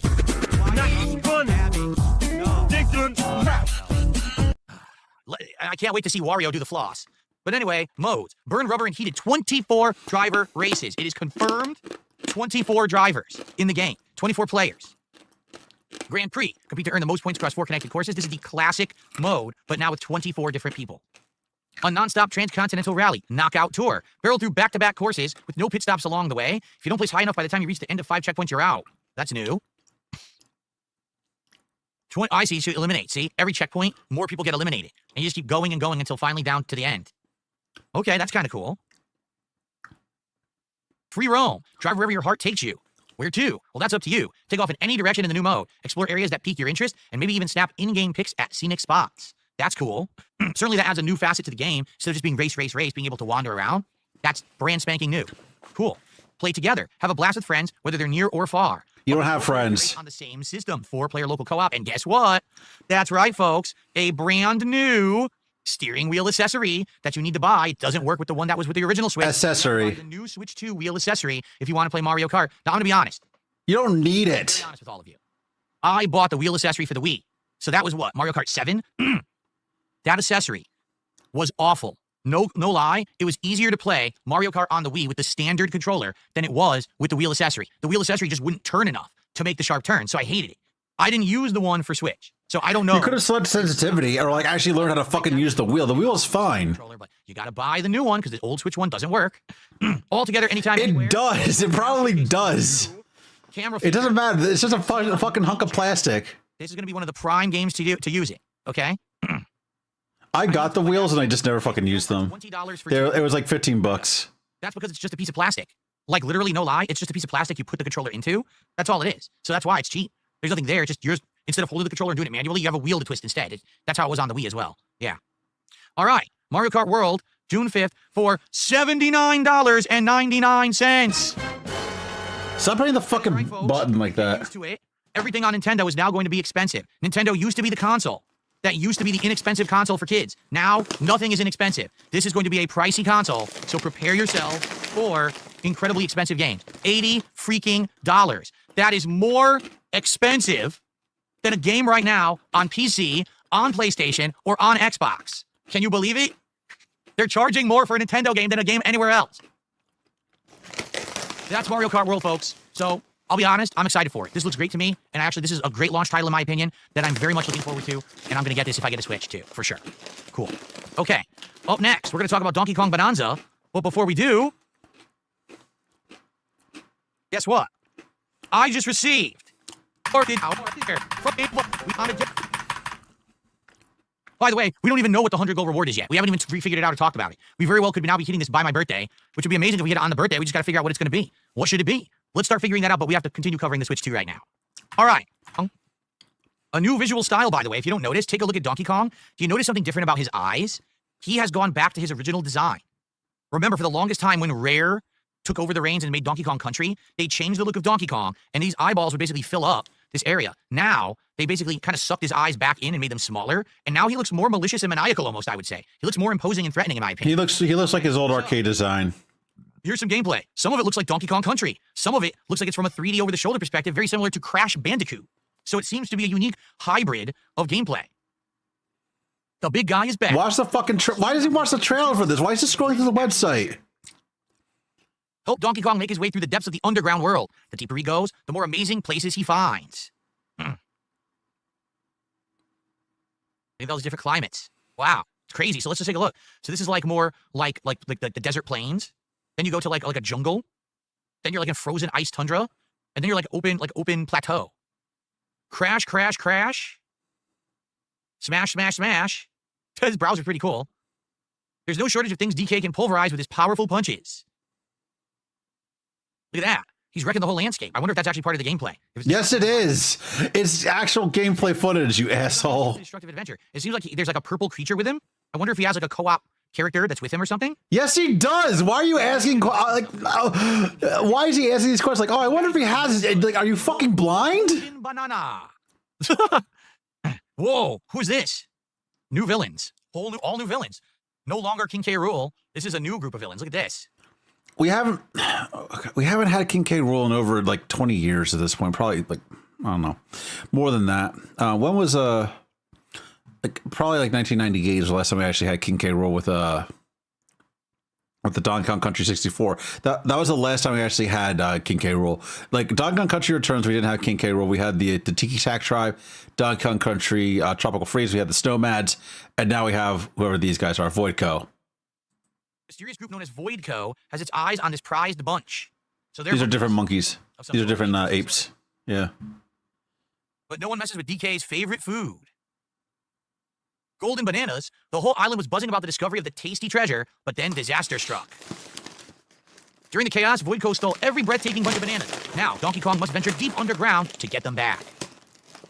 DK makes a new friend. Together they chase down the mysterious Voidco. So yeah, whatever this purple creature is apparently like his new cooperative character. So no more Diddy Kong, no more Dixie Kong. It's gonna be whatever the heck that purple thing is.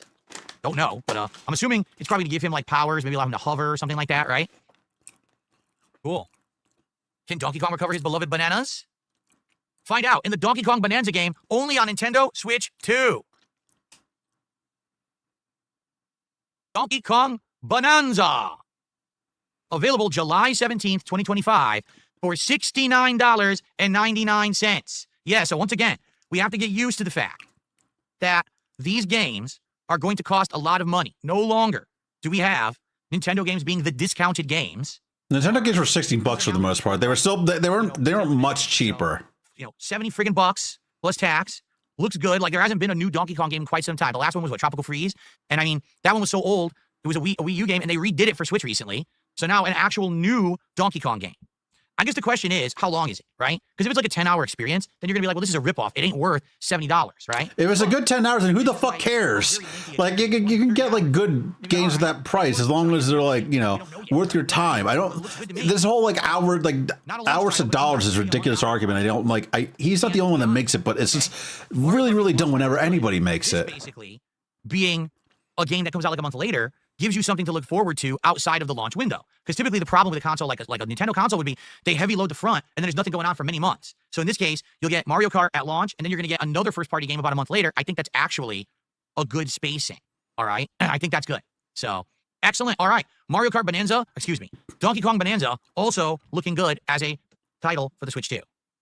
It's within the launch window. To cover, but I have more shout-outs to do. Is this for real? Ladies and gentlemen, it's a me, Ken, just gifted another 25 Ken.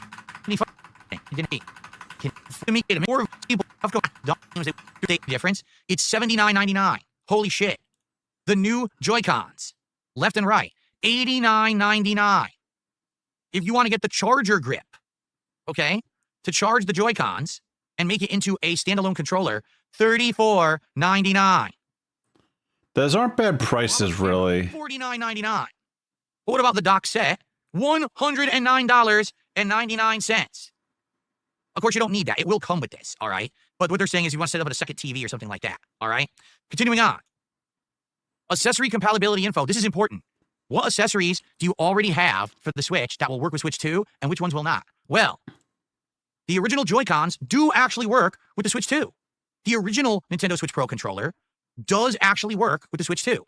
The NES pads that I was thinking of actually getting last summer, remember we were doing Nintendo World Championships? Those will actually work with the Switch 2, okay? The Super Nintendo pad will work with the Switch 2. So this is all good news. To have previously supported controllers work with the new console is always a great thing, okay? The Nintendo 64 controller, it works. The Sega Genesis control pad, it works. This is all great. The old adjustable charging stand does not work, okay? The old Nintendo Switch dock will not work. Not surprising, right? The Nintendo Switch AC adapter, the original one for regular Switch, does not work. This one has its own proprietary adapter. This next one is kind of... It doesn't use USB-C? Oh, that's a shame. Came with Switch 1 does not work with Switch 2 because the Switch 2 now has new technology like VRR. The cable that came with Switch 1 does not work with Switch 2 because the Switch 2 now has new technology like VRR and 4K compatibility. The old Switch cable was a cheap one. Doesn't work with that stuff. So you need to use a new cable. You can't use the old Switch cable. The old micro SD cards, completely incompatible. You cannot use any of the Switch. However, the old GameCube adapter does work, which is kind of neat.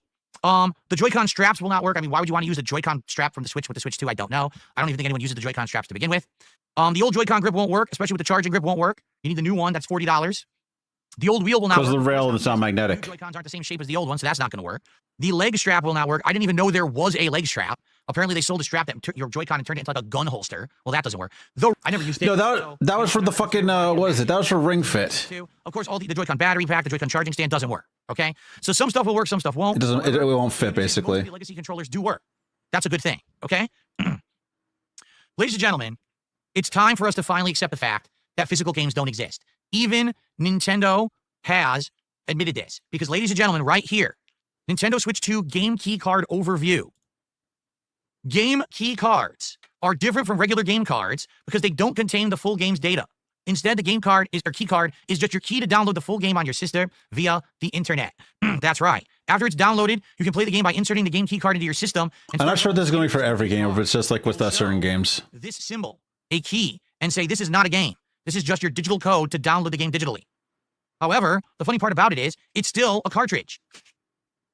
So you still have to buy it. It's still a physical cartridge. You put it in. I mean, that's how physical media works in general for other games too. Like there's installed this for this console. That's pretty silly, huh? All right, continuing on. There will be some free updates for existing Nintendo Switch games to make them compatible and or improve their performance on the Switch 2. Some of these games are already known, including ARMS, Captain Toad Treasure Tracker, Super Mario Odyssey, Super Mario 3D World and Bowser's Fury Combo, Clubhouse Games, Legend of Zelda Link's Awakening, Legend of Zelda Echoes of Wisdom, Game Builder Garage, New Super Mario Bros. U Deluxe, Pokemon Scarlet, Pokemon Violet, and Big Brain Academy. So, will Pokemon Scarlet and Violet finally run at a good rate? No. They ran horribly on the regular Switch. And that is it. So, overall, what do I think about the Switch 2 launch announcements today? Well, I'll say this. I think it's exciting that we have a new Nintendo console coming out. I will say that when you're looking at the launch lineup, okay, Mario Kart World being the only real major first-party title, if you're not aware, there are other games coming out, but they're all ports. It's like, oh, you could play Cyberpunk 2077 on your Switch 2. Oh, you could finally play Elden Ring on your Switch 2. And it's like, yeah, but we already played them. We didn't wait around. Like, the Switch is not my only gaming outlet. So I've already played these games on other platforms. This is the only point that I kind of agree with them on, is that most people who have wanted to play these games already have played them.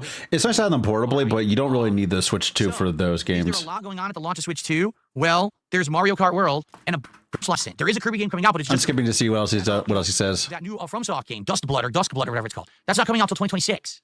Okay? So honestly, what is the system seller right now? What's the killer app for Switch 2? Mario Kart World. 1 month later, what's the killer app for Switch 2? Donkey Kong Bonanza. After that, what will be the next one? Metroid Prime 4 whenever it comes out. And after that, we don't know. Silk Song. Silk Song.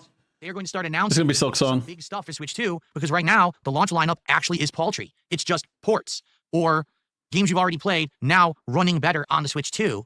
And that's not great. That doesn't mean the console won't sell like hot. Delivering on that awesome launch lineup that you would expect from a new console, and that's a little disappointing. Okay? Now, to end and summarize my coverage of the Switch 2 here, I do have something to say. Okay? Ladies and gentlemen, I want a Switch 2. I'm going to hopefully get one. I'm hopefully going to cover the launch, unbox it, play games on it, and show you everything that it's about so you can make a decision. Oh, I just noticed his fucking LED is doing the fucking, like, happy birthday in the background. It's my job to do that kind of stuff to cover it for you. I'll incur the cost. I'll pay for it. I'll do it all. But I got to be honest with all of you. All right? I feel there are 3 critical problems with the launch of the Switch 2. We're holding it up to number 3. Okay. Problem number 1 with the Switch 2 is very simple. These game improvement upgrades should be free. If you already own Zelda Breath of the Wild, They're not, oh my god, they're not just upgrades. There's actually additional content in the fucking games.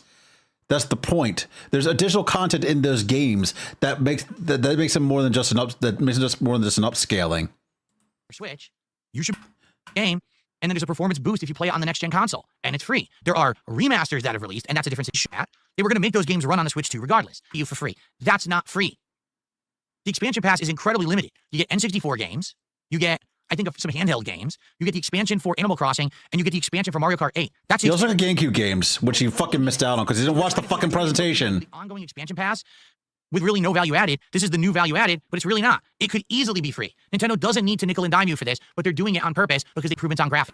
Nintendo is trying to act like it's not a big deal, but it is, that you have to get a brand new micro SD express card to store games. This console only comes with 256 gigabytes of storage.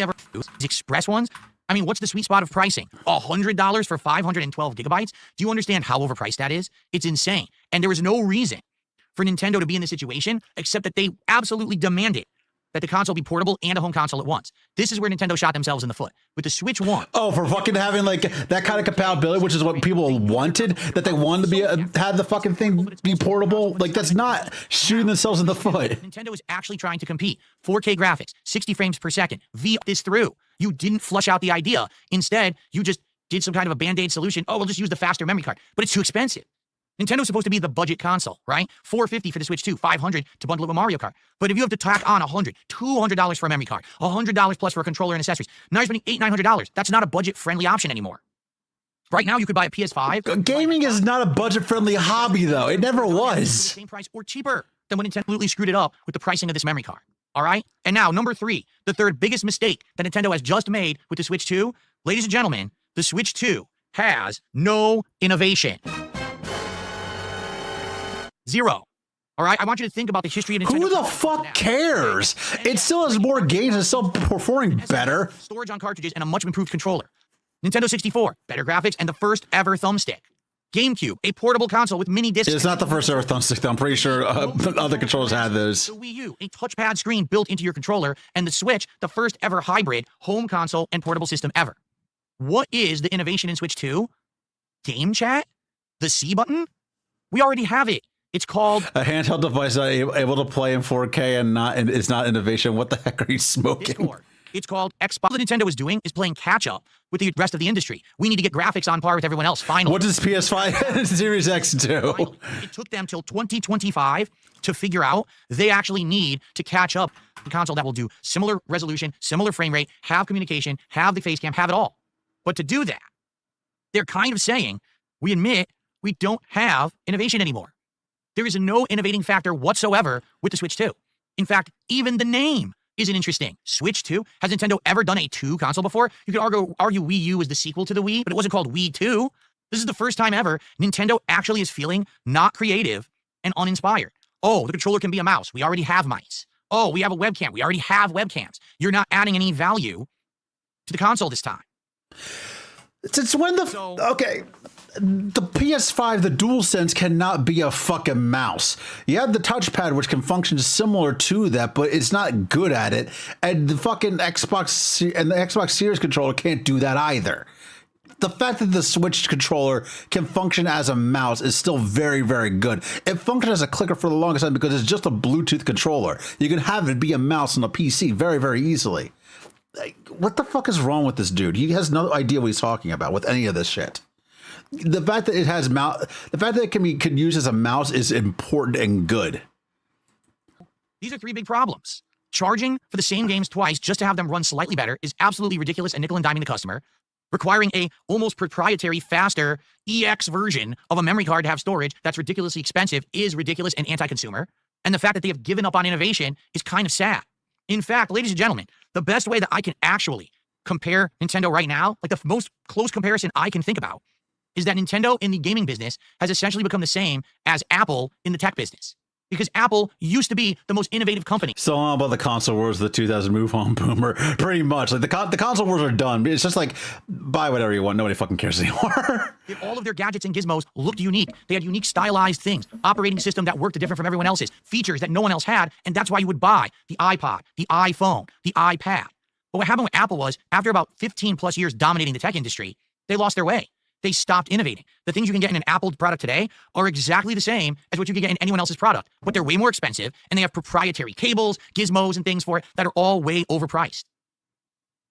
That's exactly what is happening with Nintendo right now. They're not giving you any added value to the Switch 2 because it's not innovative anymore, but they're saying, hey, pay more for the same game. Hey, pay more for the storage and memory card. Will the industry carry it? Yes, because Nintendo... Okay, so then why the fuck are you going to buy it when it comes out if you hate it? It sounds like you're already prepared to hate the fucking console and shelve it as soon as it comes out and it starts making you money. And then you say, see, I told you, everybody, this console was a fucking mistake. It's like, then why the fuck did you buy it, asshole? Seriously, just skip it. Skip the entire console. Skip all of Nintendo games. The only reason you're doing this is because you believe that your fucking retard dents will give you money for them. Just skip fucking everything. Like, seriously, there's no reason for you to get the Switch 2. You're not going to enjoy anything on it. The only reason you're going to play anything is because you think it'll get you money, which it might to some degree, but nobody's going to want to watch you play like fucking Mario Kart and fuck up like halfway through the thing and then drop it because you're too fucking shit at the game to like do a standard, like, you know, like a Star Course Race or whatever it is, like the third highest, like the second highest difficulty, which aren't that hard, by the way. Like, nothing in Mario Kart is really that difficult. It only gets difficult when you play online against other people. But still, he's going to complain that, like, you know, the computer's cheating or whatever the fuck he talks about whenever he does this shit. Like, watching him play like fucking Crash Team Racing was painful as hell. Nintendo has a following, a cult-like following of people who will follow them like the Pied Piper. Miyamoto pulls out his giant ocarina and starts playing, and everyone says, yes, Miyamoto-san, I must buy your amiibos. I must buy your overpriced controller that doesn't even work, like the Pro Controller, which...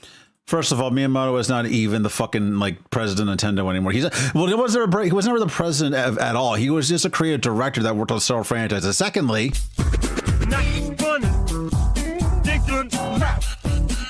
All right, keep going, you fucking asshole. Was never actually fixed, and you're drifting Joy-Cons. We must spend on Nintendo because we are part of the cult of Nintendo. People will line up in droves to buy the accessories and the games. They will pre-order the crap out of this console. This will be a sales dynamo in 2025. But we're not here to talk about sales success. We're here to talk about value. We're here to talk about games. We're here to talk about quality for the gamer and the consumer. And you don't care about any of that shit because you're the most important person on the fucking planet and think that you're entitled to fucking everything. And you don't understand how any of this shit works. Like, yeah, I'm probably not going to get the Switch 2 for a little while until it has more games to get. I usually don't buy a console until it has at least 3 games that I want on it. Then I'll get as part of a bundle. That's what I did with the PS5. So once reviews come out for Mario Kart World, once reviews come out for Donkey Kong, for Donkey Kong Bonanza, and once Kirby Air Riders comes out, I'll pick up the console. But before that, nah, I'm going to skip it. Not going to get it immediately because I don't need it. I'll wait to get it, and then I'll get some games with it. I'll get 3 of them. That's usually what I do. Wait till I get 3, and then enjoy it that way. Like, this doesn't make a whole lot of sense.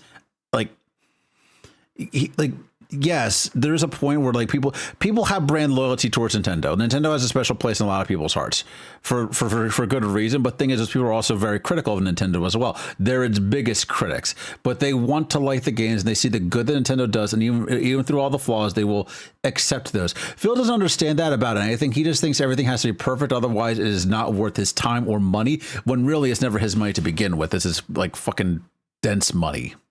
From everything that I just saw, I saw some innovative stuff when it comes to the games.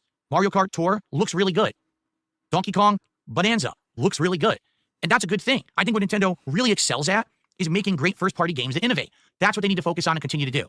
But for everything else, this just looks like a whole lot of noise and not a lot of substance. When we get this console on June 5th, what are we going to play? Mario Kart World. What are we going to play after that? Games we've already played. Until DK Bonanza comes out. And then what are we going to play after that? Nothing. Until maybe Metroid Prime 4 comes out. And then it's like, and what's going to happen, what it seems like, it's going to be just like the Switch. You're going to have times where there's going to be a bunch of games coming out, and they're going to be absolutely amazing. Oh, we're eating good. We're eating a plenty. It's like a buffet of great Nintendo content. And then you're going to have entire 6 to 8 month spans with nothing. Just a couple third-party games, ports, and nothing else. Gungeon 2 on the Switch is still a big fucking deal. You have no good reason to be loyal. You shouldn't be loyal to any company, but in Nintendo's case in particular, it's just because of nostalgia and force of habit. People refuse themselves from their child, basically. Well, I'm saying like brand loyalty is a thing in general, and that's why people are loyal to Nintendo, is because they do like these brands. Mario was more recognizable than Mickey Mouse at this point. and even then, the games themselves are easy to get into. They are family friendly, and they all just have a very, very broad appeal. That's why I'm saying that they have. That's why I'm saying that's the good reason that they have. They have a lot of goodwill stored up with people. Like even just kids who don't like know any better will get into. Like you're not going to convince like an 8-year-old to fucking play Baldur's Gate or whatever. You're going to give them a fucking Mario game. Like that's the thing. Mario has brand recognition, and so does Pokemon. Both those franchises have more brand recognition than Disney at this point, which is saying something because for a while, for like literally decades, Disney was on top of the world. Regardless of how I feel about the games, which I feel like at this point, because I'm more discerning about it, like the indie scene is doing a lot of better stuff as well. Like, I don't know. I bought Tales of Iron 1 and 2 recently. I want to play those at some point. They look really good. Like, there are games that do what Nintendo has done, but better. But thing is, without Nintendo to actually create the foundation for those things, we wouldn't have those games to begin with. We wouldn't have Tunic if it wasn't for The Legend of Zelda: Link to the Past. We wouldn't have like anything else like that if it wasn't for that. We wouldn't have A Hat in Time if it wasn't for Mario 64. Like for all those good games, there's usually a Nintendo game that inspires somebody to make something better, which you had to give credit to Nintendo for being first, even if they're no longer the best. Disney is an absolutely boycottable company. The difference is that Disney managed to mask off even in front of an adult children that support them. Exactly, yeah. But I'm talking about for decades or a while. It's only within the past, like I think 20 years, that people have started to really turn on Disney in a really, really big way. I never really was that big of a Disney fan, even though I went to Disney World 9 times. That was really more for my father than for me. Still, like I was never that big into Disney. Some of the animated movies had some really, really good, had a really good talent behind them. Like Aladdin is still really good to this day. The original Lion King is still really good to this day. Beauty and the Beast, the original Snow White, all of the original animated movies had a lot of really good talent behind them. And you know, again, brand recognition. But still, like what I'm saying is that the brand recognition for Nintendo is something else, especially with the point where it's like, well, kids these days, what do they recognize? They basically recognize Fortnite and Mario, or Fortnite and Pokemon. Just because those have such a wide appeal in terms of like design and like, again, their branding and like who their primary demographic is and how they market themselves. Again, that's not really saying anything about the quality of product. That's saying about the quality of their marketing and the quality of their publicity, not necessarily about the product. Because obviously Pokemon Scarlet and Violet were fucking travesties. They were awful games. For the most part, Pokemon in general is not a very good franchise when you think about it. The only one that I know people have like really good memories of is Black and White and Black and White 2. When that's mostly in terms of story. In terms of mechanics, no, Pokemon's terrible. That's why I usually say play Shin Megami Tensei games instead. Mega 10 games on the whole are how to do the whole monster collection bit much, much better than Pokemon ever did. And they also have a much darker storyline and a more mature feel to them that most people can get behind, even though it's not necessarily full of the same sort of like childlike whimsy that the Pokemon series franchise is known for. I still think mechanically and tonally, Shin Megami Tensei is a better franchise, even though most people don't like it because it's too dark. That's just how I feel about that kind of shit. The concept that Nintendo was first is in most cases incorrect. All the Pokemon games are sub-media.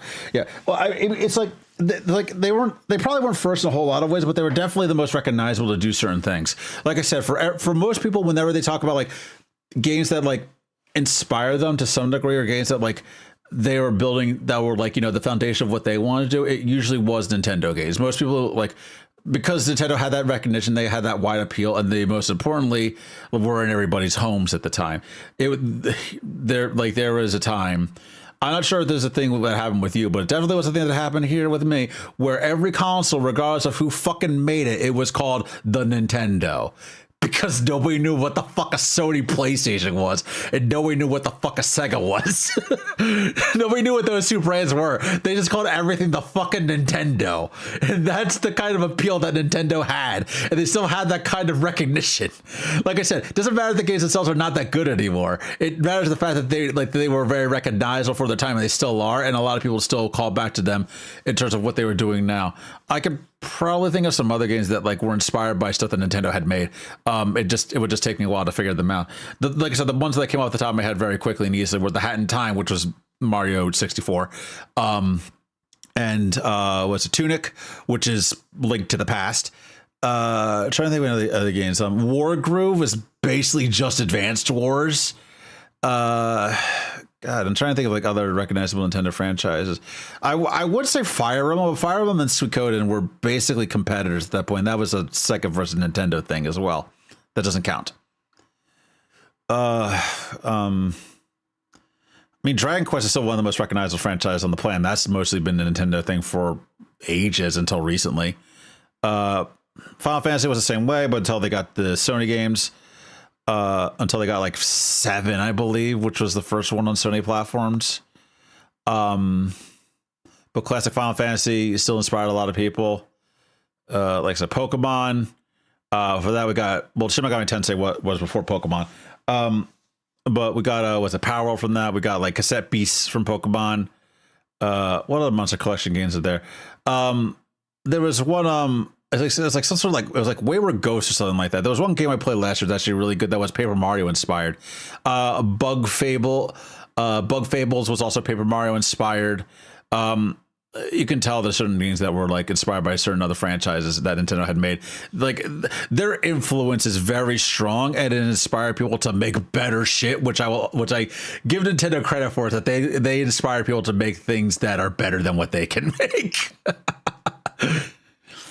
Because the only reason that people reminisce about those games is the things that having to chuck a Nintendo console in the lap when they were children. Yeah, exactly. It's like the idea with a whole lot of other like first-person shooters being inspired by Doom to some degree, as in the old Doom, the first Doom, not New Doom. New Doom is I don't know how I feel about New Doom. That is a discussion I do not want to have, because I cannot say it's like I like it, but I also don't like it. I thought it was fun. I guess I could explain it as what my association and affiliation with Doom in general, and New Doom in particular, with Doom Eternal, is I thought it was fun at the time. That's what I can say about it. I thought it was fun at the time. And I played through the game twice, because the first time I thought it was fun at the time, and then I played through the game the second time I was like, no, this is just kind of tedious and, you know, kind of a chore. But again, when I played it the first time through, I thought it was fun at the time. With Pokemon stuff, the only thing I really get behind is their creature designs. I really like some of them. A lot of them I don't, but Mimikyu is one of my favorite ones. Wailord is another one of my favorite Pokemon designs. And they have a sort of appeal that like SMT doesn't. Because SMT, the only time you have like cute things like that are like, there are two that I can think of, and they're the mascots. One is Jack Frost, and the other one is Mothman. Both of those designs I really like. Of course, Iduna I really like, but Iduna is a more humanoid. Iduna is a humanoid, and like they're not really like kind of like creature-y. But yeah, like I don't know. Nintendo was a great inspiration for a lot of people who went on to make a lot of better games. That's what I will say about that, and that's why I say that they deserve some sort of credit. That the games they do come up with, admittedly, are good. They are enjoyable. They're not necessarily phenomenal, not necessarily something to write home about, but they are like good just in general for just wanting to sit down and enjoy something for a little bit. Kirby Air Ride is something that I will play a lot of. I want to compare it to other things. I know other kart racers exist that are actually better than Mario Kart, but thing is, Mario Kart's the only one that's still around. So Mario Kart's your only option if you want a kart racer. And the thing is, like, there's not even like a futuristic speedy racer anymore. They got rid of F-Zero. Wipeout no longer exists, and now it's just like limited to like, you know, some sort of bullshit that some other like, you know, random developers doing, and not necessarily they might not be good at it either.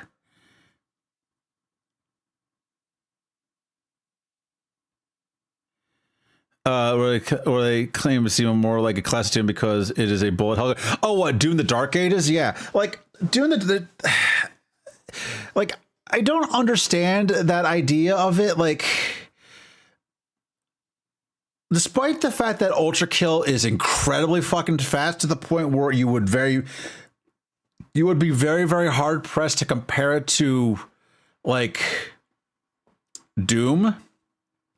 It has more Doom original DNA in it than the new Doom trilogy does. And that's because at its heart, and I've always said this, that Doom as a game is not necessarily a game about shooting things in the face. It is a game about finding your way through a maze. And there happen to be things that you can shoot in the face the entire time. That's what Doom 1 is. It's a fucking maze game. And Ultra Kill is a maze. Ultra Kill's a maze game. But you go through the maze at the speed of your average volt. At all times, which is hard to get your head around. Or no, you go through them at the speed of a Gauss that has been bucked by volts, and that's how you navigate the maze and win a fucking Ultra Kill. But yeah, Dune the Dark Ages, I am interested to see how that one turns out, but I'm not going to fucking play it. I don't have any interest in it. Like, it's one of those things where it's like, yeah, it looks okay. I'll watch somebody else play it. It'll be fine. But yeah, so I think he's almost done with this fucking rant. But even his chat's revolting about it. Yeah, who cares what Nintendo does? Us gamers deserve good games. Let's see. Here's a question. Yeah, let's see. Nintendo needs to get on the ball and stop being so up their own butts. They literally think they're better than everyone else and what their crap doesn't stink. That's not true anymore. If anything, they're proving it with the fact that they're showing they need to compete. We need 4K, we need 60 frames, we need the features everyone else has. Great. But now you actually have to be competitive as well with pricing and everything else. You can't... They technically don't. The way that you compete in the console market is with console exclusives. Nintendo knows that. That's why the Switch is like basically outperforming all the other consoles. Having the fact that it was the most accessible and cheapest platform to get, and also unfortunately cheapest made. Until the Steam Deck came out, I had to give that caveat. Until the Steam Deck came out, the Switch was the most dominant platform for video games for the most part. That's just because of the portability, the fact that it had a bunch of indies on it that were on everything else, but you could also play them on the go, which is very, very important and very, very good. They had exclusives. What exclusives exist for Microsoft? I think, no, I can't even say Halo anymore. Halo exists on PC now. And Microsoft has no exclusives at all. They don't. If you say Microsoft Store, like stuff that isn't on Steam, yes, they have Halo. Whatever the new Halo is. And they have some other things that are just on the Microsoft Store. But other than that, there is nothing that is exclusive. What the hell is on a PlayStation and the Sony ecosystem that is exclusive to it? Right now, Stellar Blade. Let's see, Demon Souls. Returnal got ported. Stellar Blade is gonna get ported later this month. I know that Stellar Blade is getting a port later this month for PC. With I think the Nier DLC is going to be bundled into the full game. So yeah, that is Escape from Sony hell. So what do you have on a Sony console that you don't have anything? Oh, you have Astrobot. You got Astrobot. That'll save your fucking console. You got Knack. I don't know what else is there that's in the Sony ecosystem that nobody else has right now. What is a Sony exclusive? You got you only have Astrobot. That's all you got. That's all that's there. Technically, I kind of want to also count anything by Vanillaware, because Vanillaware games run like ass on Nintendo hardware. They run much better on Sony hardware, and they're also not available on what is it? They're not available on the Xbox, and they're not available on PC. But yeah, technically Vanillaware games run best on the Sony thing, because the only other option for that is a Switch. Usually, I think people know about that the Switch is just a smartphone with access. No, it is. I do know that's basically what the Switch is. The Switch is basically the Switch is a fucking smartphone, but they took out the fucking Android or Apple operating system and put in Nintendo operating system and make it only run games. It doesn't have phone capabilities. I mean, that's basically what the consoles are, aren't they? They're basically pared down PCs. they're pared down PCs, and like a Switch is a pared down phone. Like it has less functionality than a phone, and it's about the size of one. Like I know that's what it is. I know exactly that's what it is. But in terms of like the actual hardware for it, like it doesn't matter what the hardware is for, as long as the software is good and it has exclusives. Because the only thing that matters in the console market is your exclusives. You need to have good exclusives, or you need to have exclusives that will actually sell well.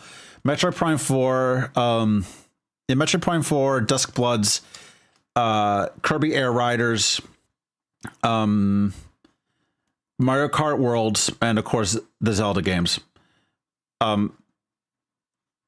Even though Tears of the Kingdom is, like 2 years old at this point, people are buying Tears of the Kingdom again for the Switch 2. They're going to do it.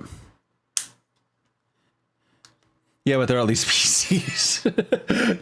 Point taken. They are at least PCs. But yeah, I know the Switch functionality is going to be, I don't know. The one thing actually is good about the Switch 2, they said, and Phil briefly ran over it. It has a lot of backwards compatibility with some accessories, and the obvious accessories that it doesn't have backwards compatibility with are just like not ones that matter too much. Like it needs a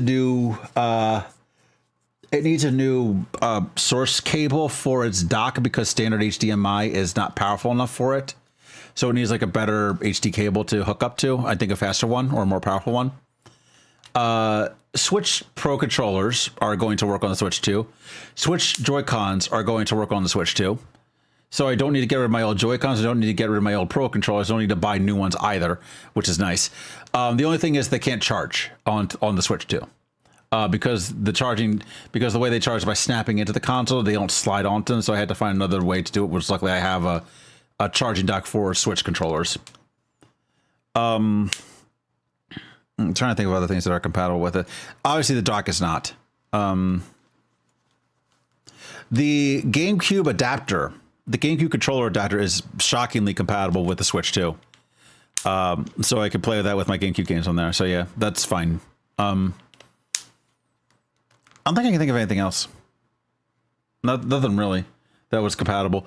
Like but back to whatever Phil's talking about, like his complaints are just really unfounded, just because it's like there's no innovations. Like there technically is in the console market of what they've done, and even then they don't need to compete that well because they have like very marketable and recognizable exclusives. And I don't want to say good exclusives because, well, like I think they're good, but that's me. And for the most part, like I don't really have a high bar when it comes to what games I will play and enjoy, because I played some fucking real trash and I still had fun with it. Like I remember playing that. I remember like a while ago, I mean like 2-3 years ago, I played that really weird driving game on like what was it, Omnibus or whatever it was. Like that fucking game was insane, and it was great, but it was also trash.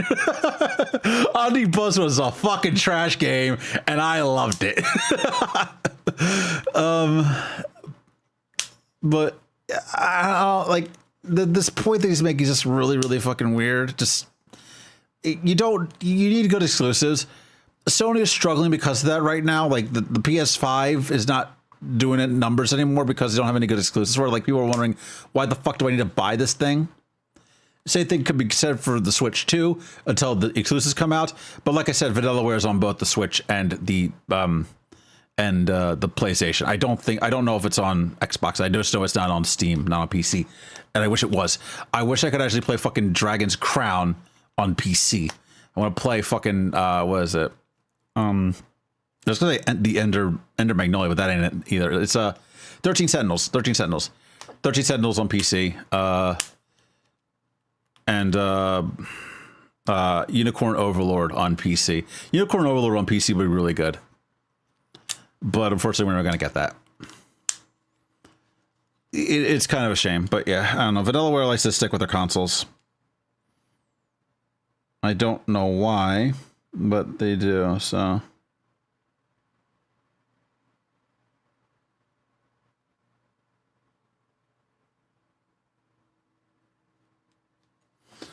Yeah, people are balking at the price. You get Mystara on Steam for $15. What is Mystara? Let me take a look here.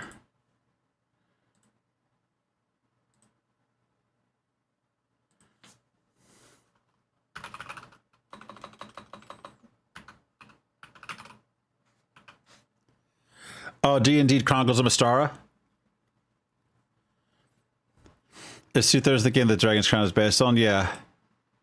Oh, yeah, I remember this. I think you told me about this before. The D&D Chronicles of Mystara. I've had this wish listed for a while. It just never went on sale for me. But yeah, but still, like I want to have like the actual Vanillaware games. I know there's also like another side-scrolling beat up at the same like that has like a similar art style to a Vanillaware game. I forget what it was called. I keep forgetting its name. This is going to fucking bother me, so I'm looking up. Vanillaware game on Steam.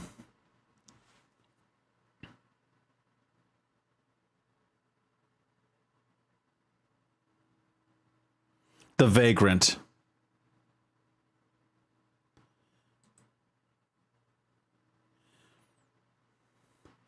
There's also a game called Astro Knights of Veda, which is like I hope they get sued by Vanillaware.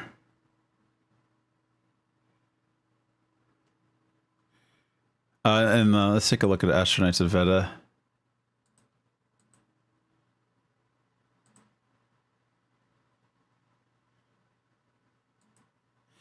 Yeah, basically it's a Vanillaware game, but it's just not good. It's a free-to-play knockoff of a Vanillaware game. Art style is there too. But yeah, they're very reluctant to port their games, which sucks. Expect us to drop $200 on a memory card to launch. You can't expect us to play one game and sit around for 4 months before your next comes out. That's an exclusive. You need to get on the ball. Will Nintendo do it? We'll find out, but man, those are 3 pretty critical flaws for the launch of a new console in 2025. All right, folks. I like how he tries to sound educated about this stuff when really he's like the dumbest fucking person in the room, and he's the only person in his room, which says a lot. His fucking cat is smarter than him. Holy crap. That took a long time to get through, didn't it? Yeah, because you fucking spent you spent like a half hour shouting out like membership bombs and all this other shit for some dumb fuck whale who literally gave you like $800. Like I don't know, like count on a second. I don't know how I had to calculate this.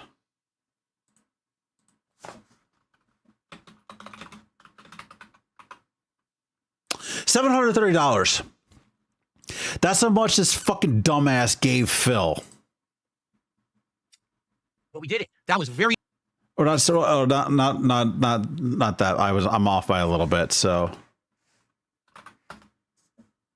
705. 705. That's how much money this asshole spent on Phil for no fucking reason.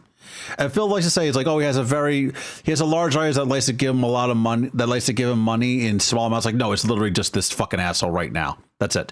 But yeah, I'm fucking done. I'm done for a night. Listening to Phil's breakdown is fucking painful, but no, I'm still hopeful for what's coming out with the Switch 2. I'm mostly going to waiting for the Duskbloods, more information on the Duskbloods, which should be tomorrow. Nintendo should be publishing something overnight about the Duskbloods, so I will check that out when I get the chance. But that'll be it for me tonight, and I will be off to now. I don't know if I'll be streaming tomorrow. I might be. I'll take a look. I might want to play Tales of Iron tomorrow. I might want to play the first Tales of Iron. I'll see about that. There's a bunch of stuff I want to play. I could go back to certain things, but possibly Tales of Iron. We'll see. Have a good night, guys. Bye-bye.